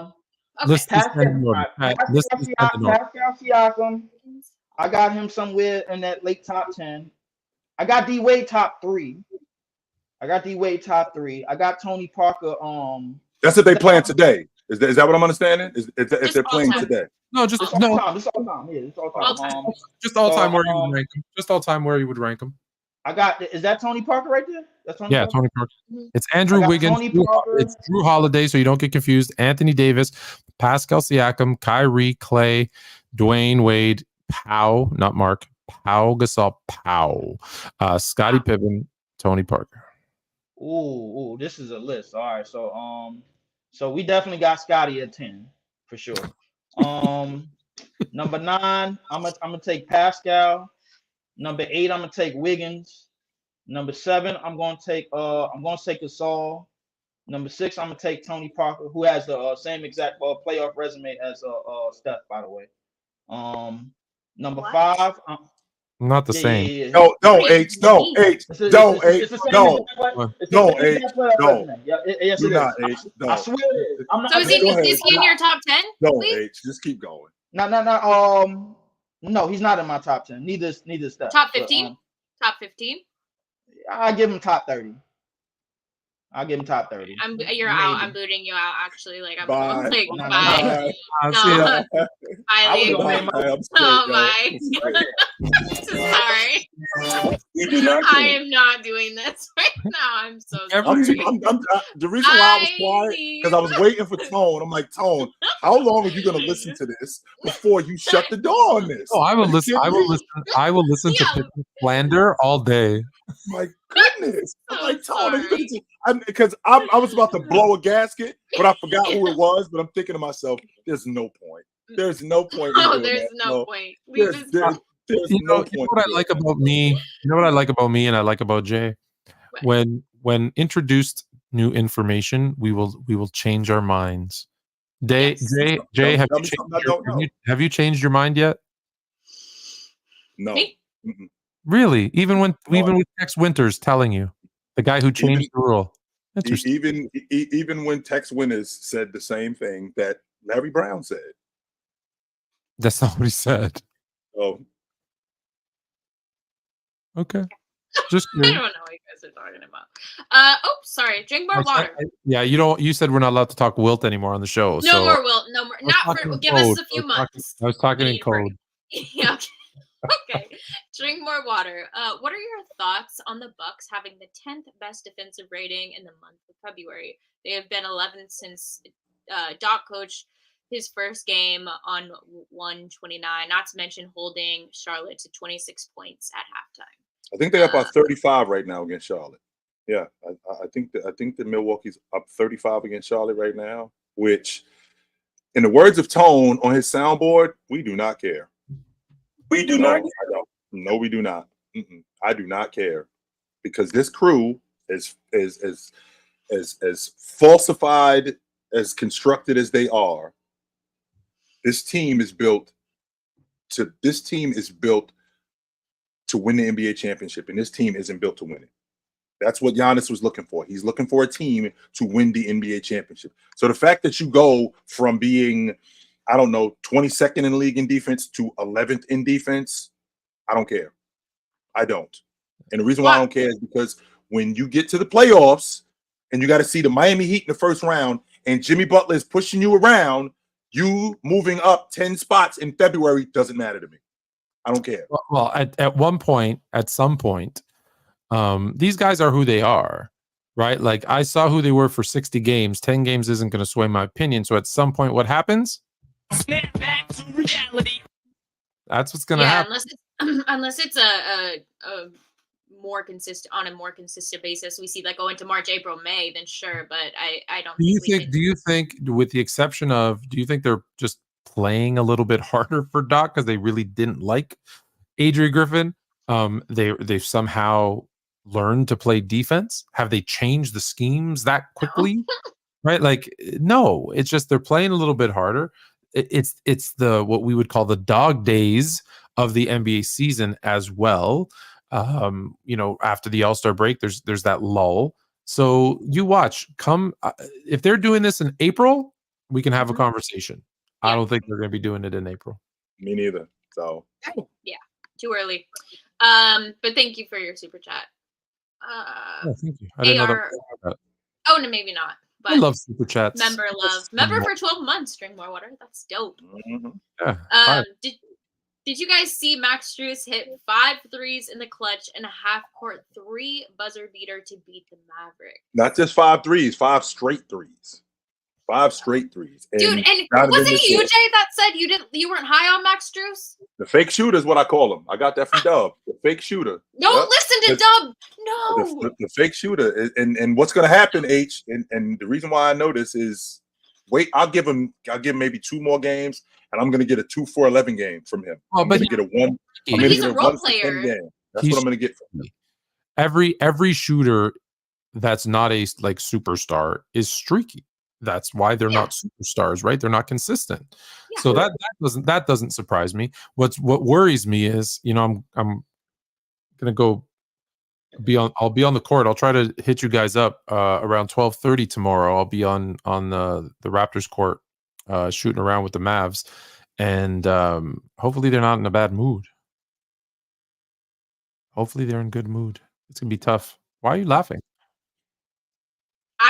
I don't know what. I feel like I'm in a different dimension right now. For real, I'm 100% in the Matrix. 100%. We are in the Matrix. What's happening right now? Yes, we are in the Matrix, H. Do not think for 1 second. Yes, we are in the Matrix. 100%, H. No question about it. Tone is actually going to. He's going to work out with an NBA team, and he could possibly be signing a 10-day deal with. I don't know. I want to get. Who's in a bad mood? That'll ruin my. If I sign a 10-day, it'll ruin my draft. I'm just trying to make sense of this whole thing, and it's just not making sense. It just isn't. So I feel like I'm in a matrix. I do. Hopefully I get good internet service on the phone. Hopefully I get good internet service on my phone, and I'll tap into the panel if they let me in. So when I'm on court, it'll be fun. No, that part I got, but who's gonna be upset? Like, who do you hope isn't mad? The Mavericks, because they just got lost a tough game against the Cavs. I thought you were talking about like your son's team, so I thought you were going to take the kids to go play on the Raptors. You're going to play with the Raptors. The Raptors. No, I'm going to play with. I'm going to go shoot around. No, I'm going to shoot around with the Mavs. Yeah, he's going to their practice to go shoot around with the Dallas Mavericks. That's fire. Yeah, I'm also taking my team to the game. We have a big day planned. Yeah, they're gonna come. They're gonna get to play on the court. Then we're gonna go right across the street. There's this place called the Rec Room. We're gonna play some video games for a couple hours, and then we're gonna go back and watch. My son is obsessed. He wants to get his Luka jersey signed by Luka. So we'll see. We'll see. Because they're the Mavs, right? They're like the. They're the Mavs. Yeah. Aw. FIFA. Surprised you returned. Andra 15789. Is this Czech Republic? Well, thank you for the 20. I don't know what are there euros or. I have no idea. Thank you. 45, 9, and 14. Luka Doncic masterclass for wins. You have 45.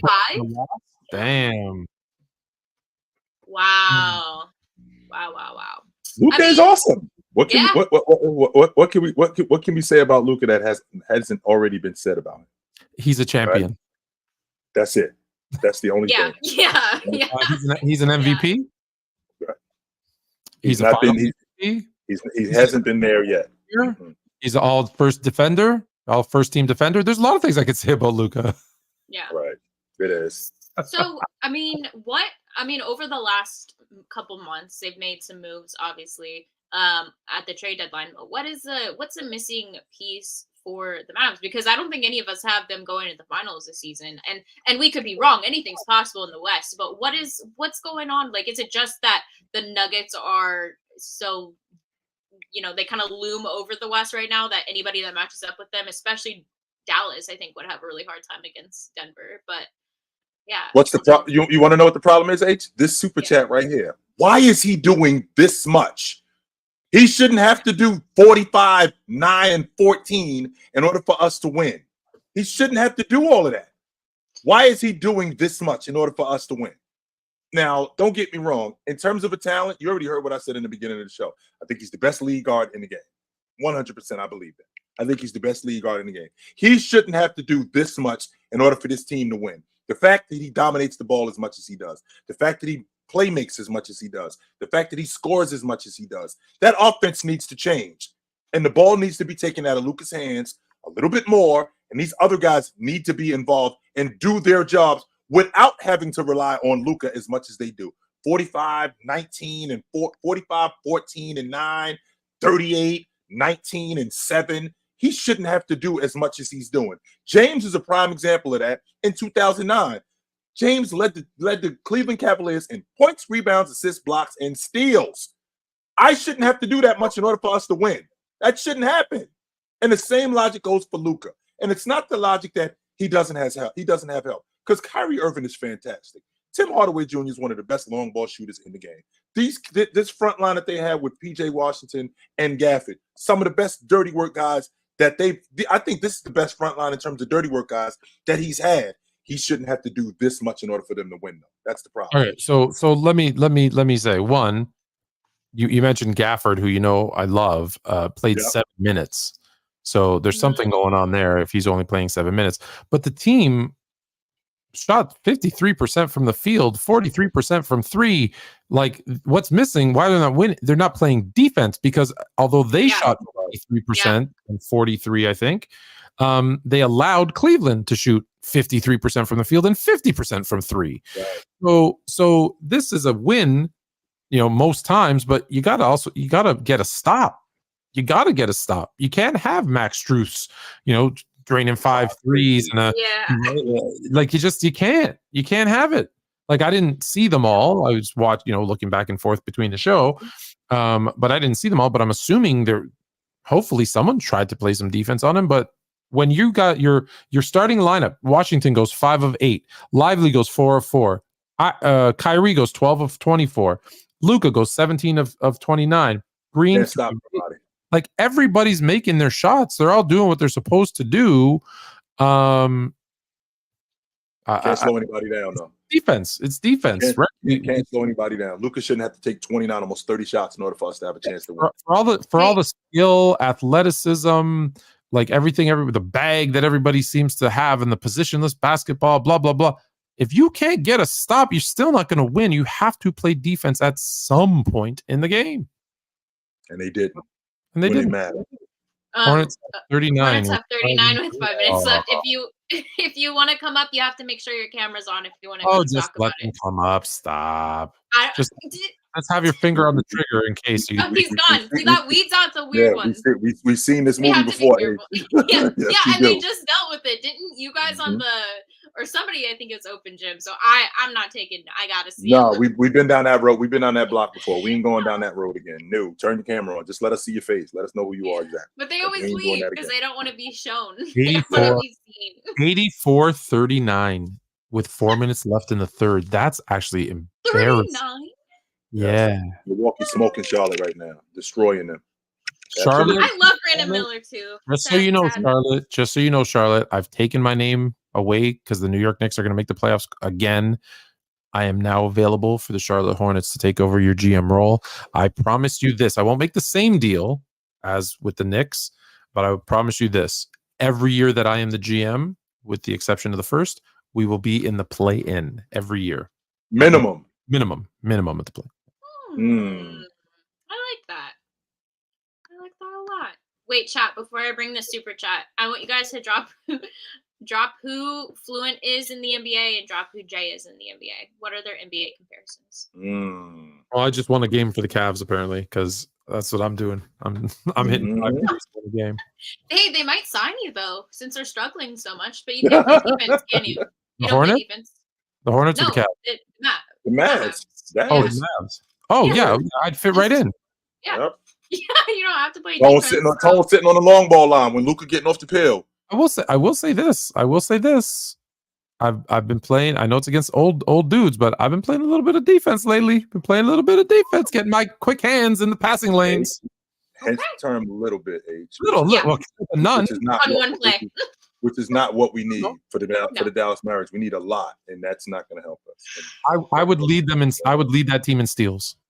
You would lead that team in stolen Really? money. That's what you would lead them in. That's the only field that you would lead them in. That's it. You know what's sad, Jay? You know what's sad, Jay? You know that, but you'd also know that I'd give some to you. So you should be my biggest. You should be my. I'm advocating. I'm the brother on the sideline. Like, okay, my brother's about to go on stage, and this is going to be bad, but he's going to get paid. So let's do it. I'm down. Let's go. Let's go get him. You should be my hype man. Fluent is Josh Harris and Chill's Eric Gordon. Who's got the most? Do we have the list of the draft? Like, who has the most second round draft picks this season? Yeah. I couldn't tell you who's got the most second round draft picks. No, I don't. Okay. Oh well. No.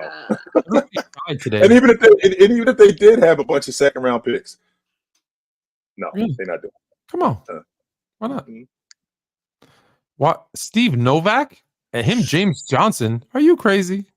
These are terrible comparisons. Those are terrible. Okay. Somebody said they think Brooklyn has the most second rounders. Let's see. Toronto, Utah, San Antonio, Portland, Milwaukee, Minnesota, Memphis, Portland. Portland has 2. Yeah, Portland. No, Portland only has 2. Indiana has 3. And they're all at the end, 52, 54, and 56. There you go. Indiana. Make the right choice, baby.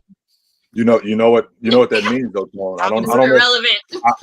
I don't know if you know this, Tone, and I'm sorry to break it to you, but you are going to have to move to Indiana.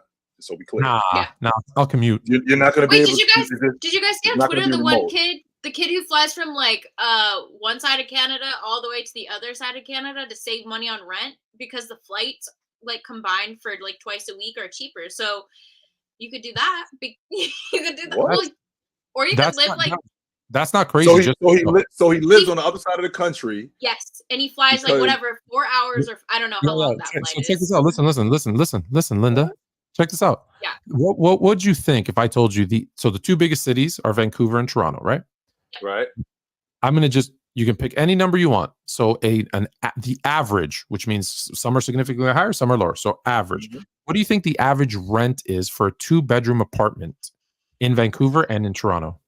I'm going to go in Toronto, being the 3rd largest city in North America. I'm going to go for a 2-bedroom at minimum is $2,200. I was going to say 3. Okay. I live in a Okay. And what about Vancouver? Vancouver, which is out west, which is even nicer. I'm going to go 3 stacks for a 2-bed. Yeah, I agree. The average, and I'm telling you, it's not nice. The average is $3,500 in Toronto, $3,600 in Vancouver. It is insane. So for someone to say, I fly 4 hours on a flight that probably costs them $200-$300, and they can live somewhere that's probably $1,500 a month. Yeah, it probably. I think he lives at home. He was only like 18, but it was to university. So yeah, I mean, you add all that up. I used to tell people all the time, I don't even understand why I ever had when I was living in San Francisco, actually both in San Francisco and in Denver. I never understood why I even had a place. I was on the road 25 days a month. I'm like, I should have just rented a place, like, or, stayed in a hotel for 5 days that had, laundry service, because I really just went home, right? Laundry and then bounced, right? Just live in a van or something. That's what a bunch of people do these days. It's too expensive. Hey, Duke said Signal Hill. You knew I used to work in Signal Hill. I didn't. Anyways, that's funny. I don't know if you knew that or not. Maybe I've said that before. I didn't live there. But anyways, keep going. Okay. Vintage Gamer out again. I voted him. The Trib won. Why are the Bucks not better than everyone else in the East? No one fears the Celtics. They have 2 left feet. They trip all over themselves. Just because you ain't afraid of nobody doesn't mean that they ain't gonna whoop your ass. What the hell does that have to do with anything? The fact that you're not afraid of them. Nobody's afraid of the Bucks. You want to talk about nobody being afraid of them? Indiana's looking at the Bucks like we definitely can beat them. In fact, the Bucks are the only team. I literally just had this conversation earlier today. There is not one team that I've seen. I think the guy that I brought up was Charles Barkley is the only guy that I can remember that was a top 5 player that teams were looking at going, I think we could beat them.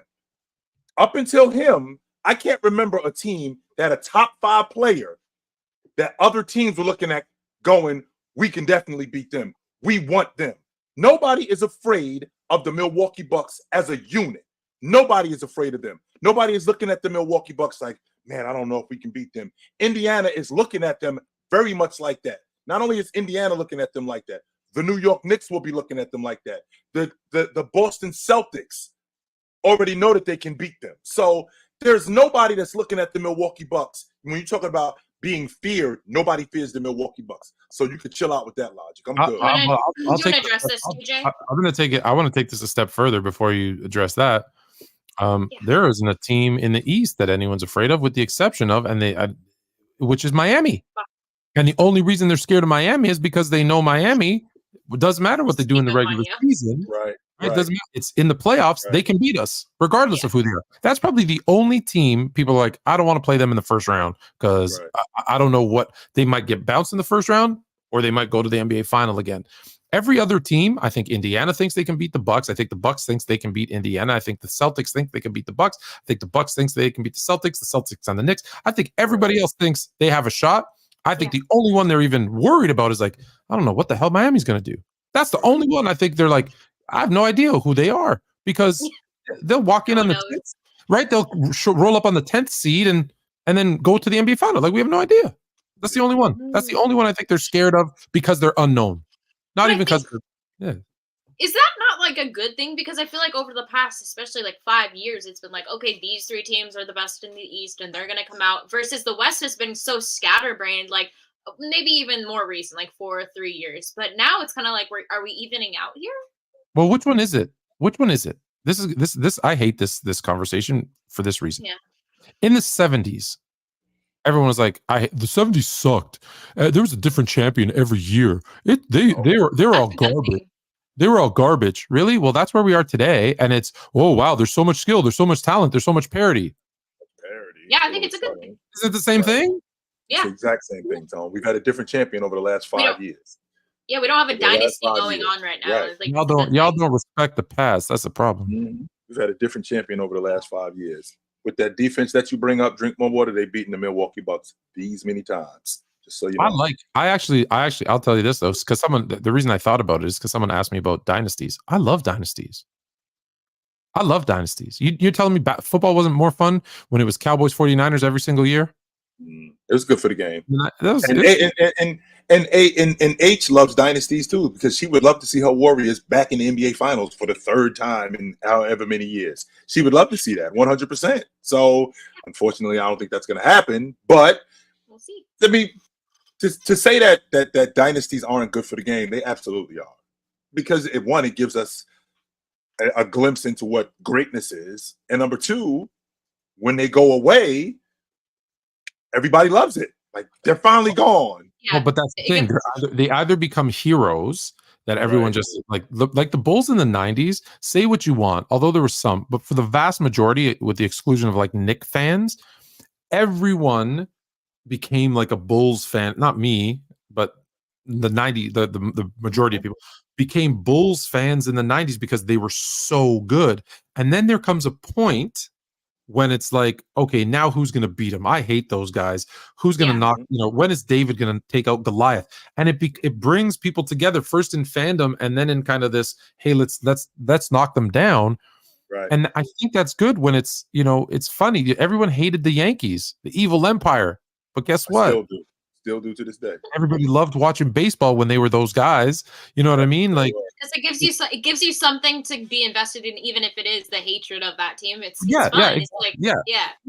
No, I agree.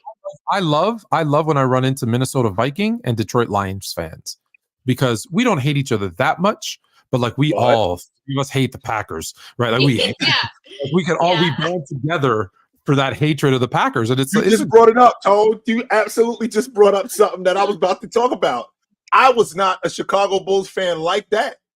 But man, in 1991, when they played against the Pistons in the East Finals, it was like being from another neighborhood. Like, wait a minute, I'm coming with you. We getting rid of these guys. These guys, we getting rid of them. And if that means I got to come with you guys, we getting rid of them. They got to go. They definitely have to go because I cannot watch the Detroit Pistons be the NBA champions for a third straight year. No, we got to get rid of these dudes. So I'm rolling with you guys. We getting rid of Isaiah Thomas, which kind of made me feel bad because I was a big Joe Dumars fan quietly. He was the only everybody liked Joe Dumars though. Nobody hated Joe Dumars. Nobody hated Joe quietly. Yeah, Joe Dumars. Because I absolutely hated the Pistons. I hated them. But I love Joe D. But with that being said, Jordan was coming into who Jordan was coming into. Scottie Pippen was turning into what he was turning into. But the Pistons were nothing more. As good as they were such bullies. And they just basically bullied the block. And it was time for them to go. As good as that, but we completely forgot, Detroit had a damn good team. They were awesome. But we forget. You get so invested in hating that you forget the talent. We forgot how awesome they really were. And they had a damn good team. But man, I was like, yo, when they saw the Bulls in the 91 East Finals, I swear I wasn't even from Chicago. But during that series, I was from Chicago. I was like, we getting rid of these dudes. I'm rolling with you. We getting rid of them.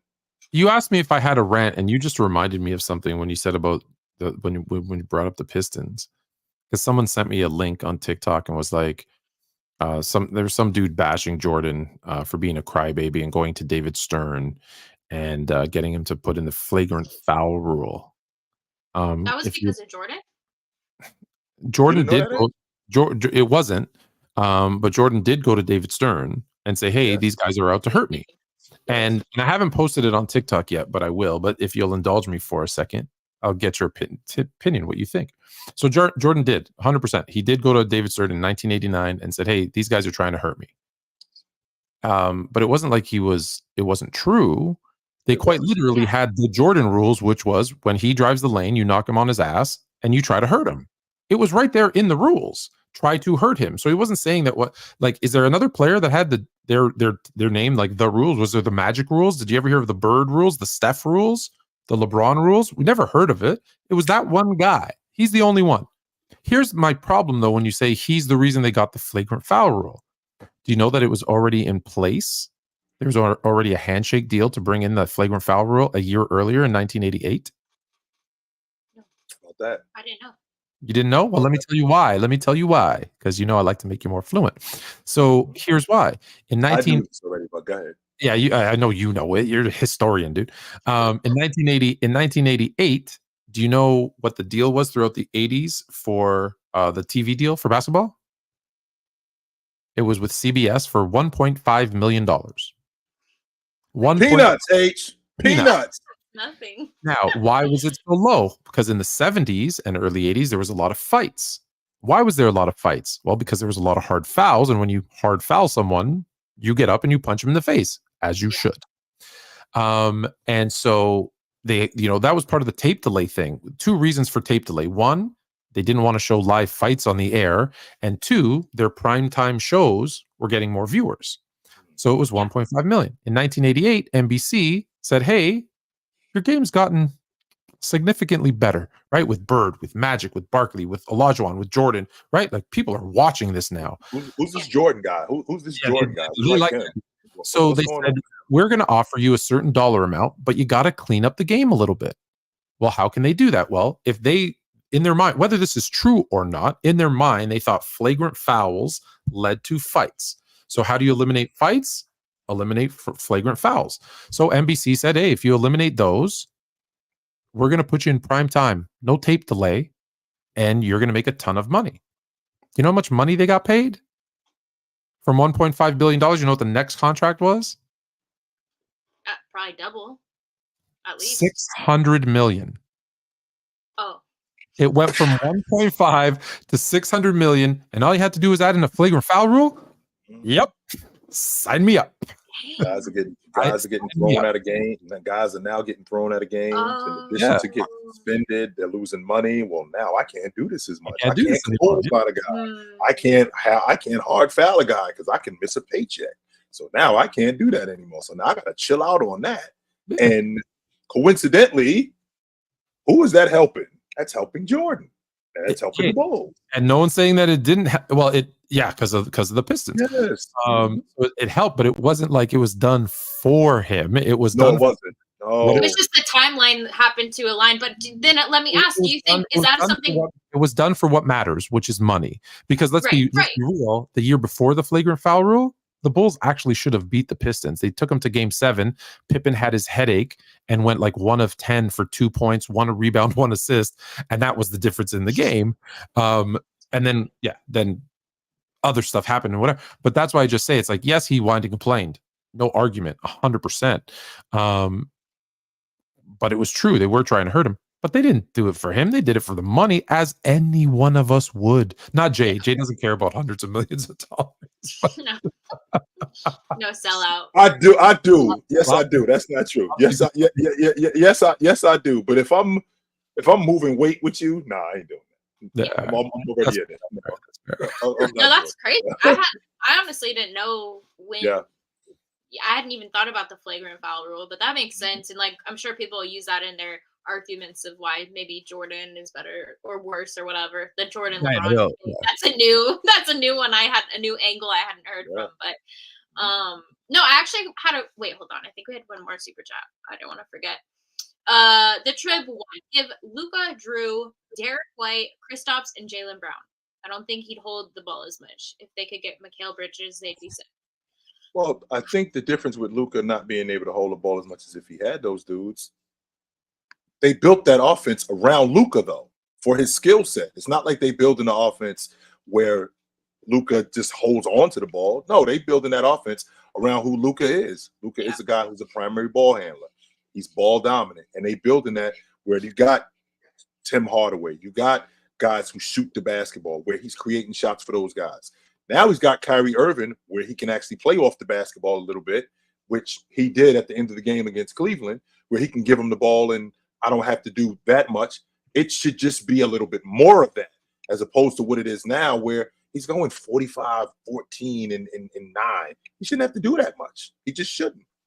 But I guess when it comes to Luka, and even you've said this, Jay, is it's hard to play with Luka. Not that it comes not because of his attitude or negativity, nothing like that. It's just his play style is so hard to complement. And I think Kyrie does I think they did a great job. I was definitely hesitant about that just because of Kyrie, but not because of his game. But Mikal Bridges, I don't know, is that a guy that you think could come in and fit well with Luka's game? They would treat him just like Finney Smith, a better version of Finney Smith.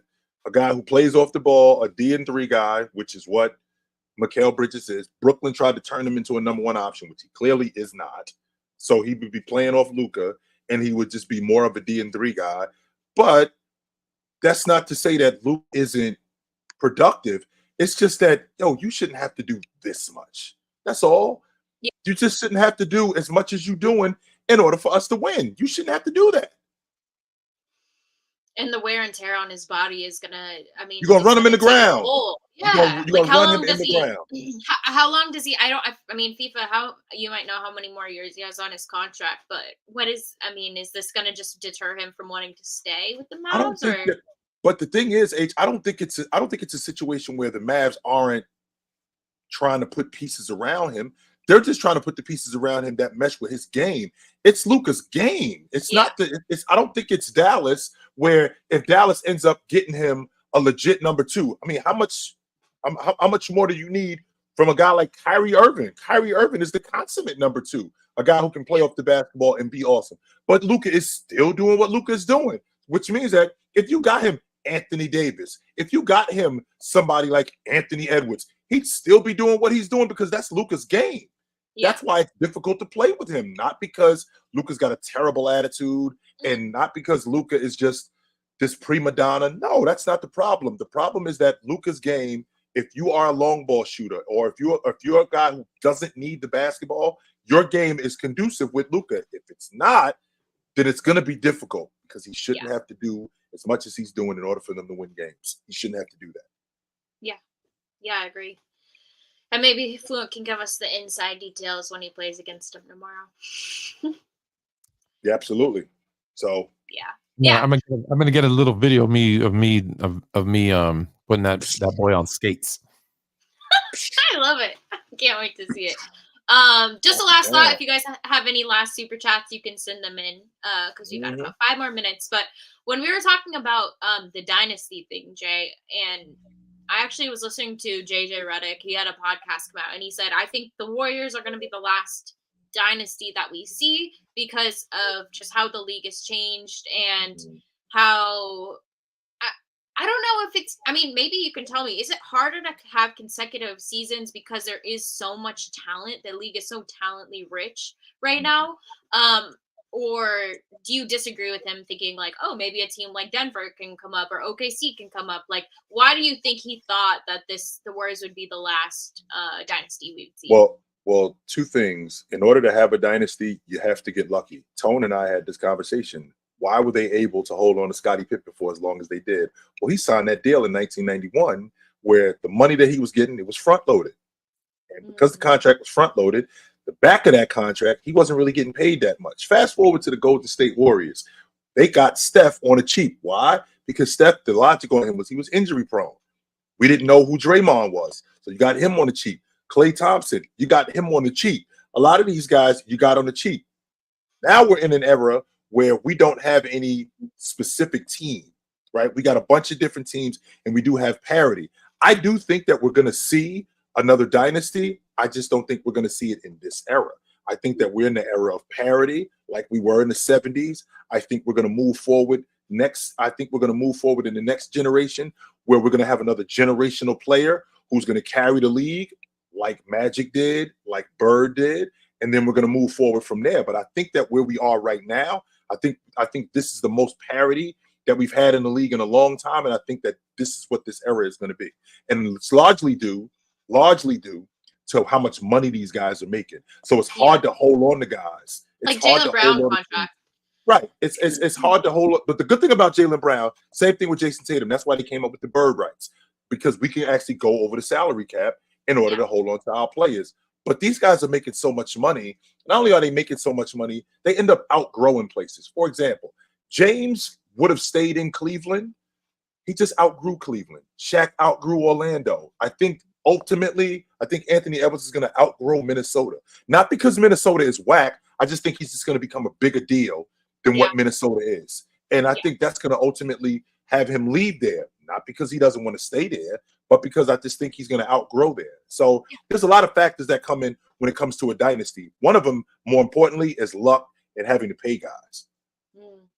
Health is too, sure. Yeah, that's massive. Right? Like it's if Steph for the great deal, you brought up Steph as a good example, right? They got him on the cheap. Well, they got him on the cheap because he was hurt initially, right? He had the ankle issues. He wasn't performing at a superstar level, right? Signed him for a long-term deal. Got lucky. Let's be honest, right?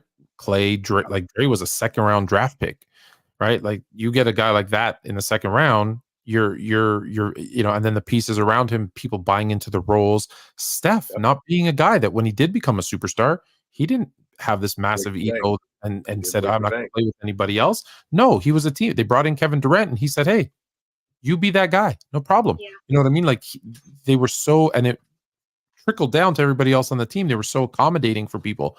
Like, but if he continued to have those ankle injuries and he was only playing, if let's say 40 games a year, they're not having no dynasty there. There's nothing.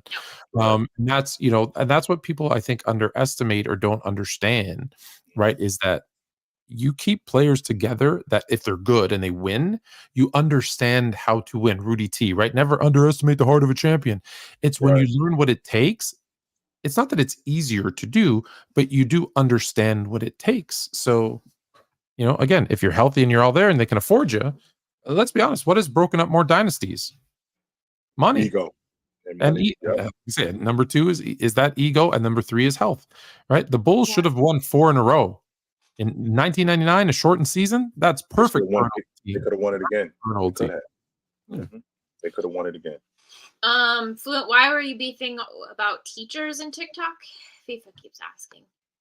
FIFA can keep. There's no beef. What are you talking about? There was a post. Some guy I've never even heard of was complaining about having summers off, and I was like, dude, you're nuts. Like that's and honestly, the teachers band together, dude, and came after me, and I was like, that's cool, whatever. And then they started with the threats and stuff, and then going after, they found like Fluent kids and started messaging the kids. So that's when I was like, I'm done. Deleted it all, blocked them all. Yeah, that's like, insane. That part was really sad. Like, you got kids in school who are being harassed and bullied, and threatened, and it leads the kids to suicide. And as teachers, you did that to kids. I don't even care if it was 1% of them. That was sad. So it's not worth it for me. 90% of the stuff I said was true. One of the things I was wrong on, 100%, I admit, one of the points that I made was wrong. None of us are perfect, but it was right for where I am in my situation. And they all took it really, really incorrect. And that's what I was talking about even earlier, right? That's the difference. In our world, in sports, we can have debates and argue and disagree, and we have it, and then it's done.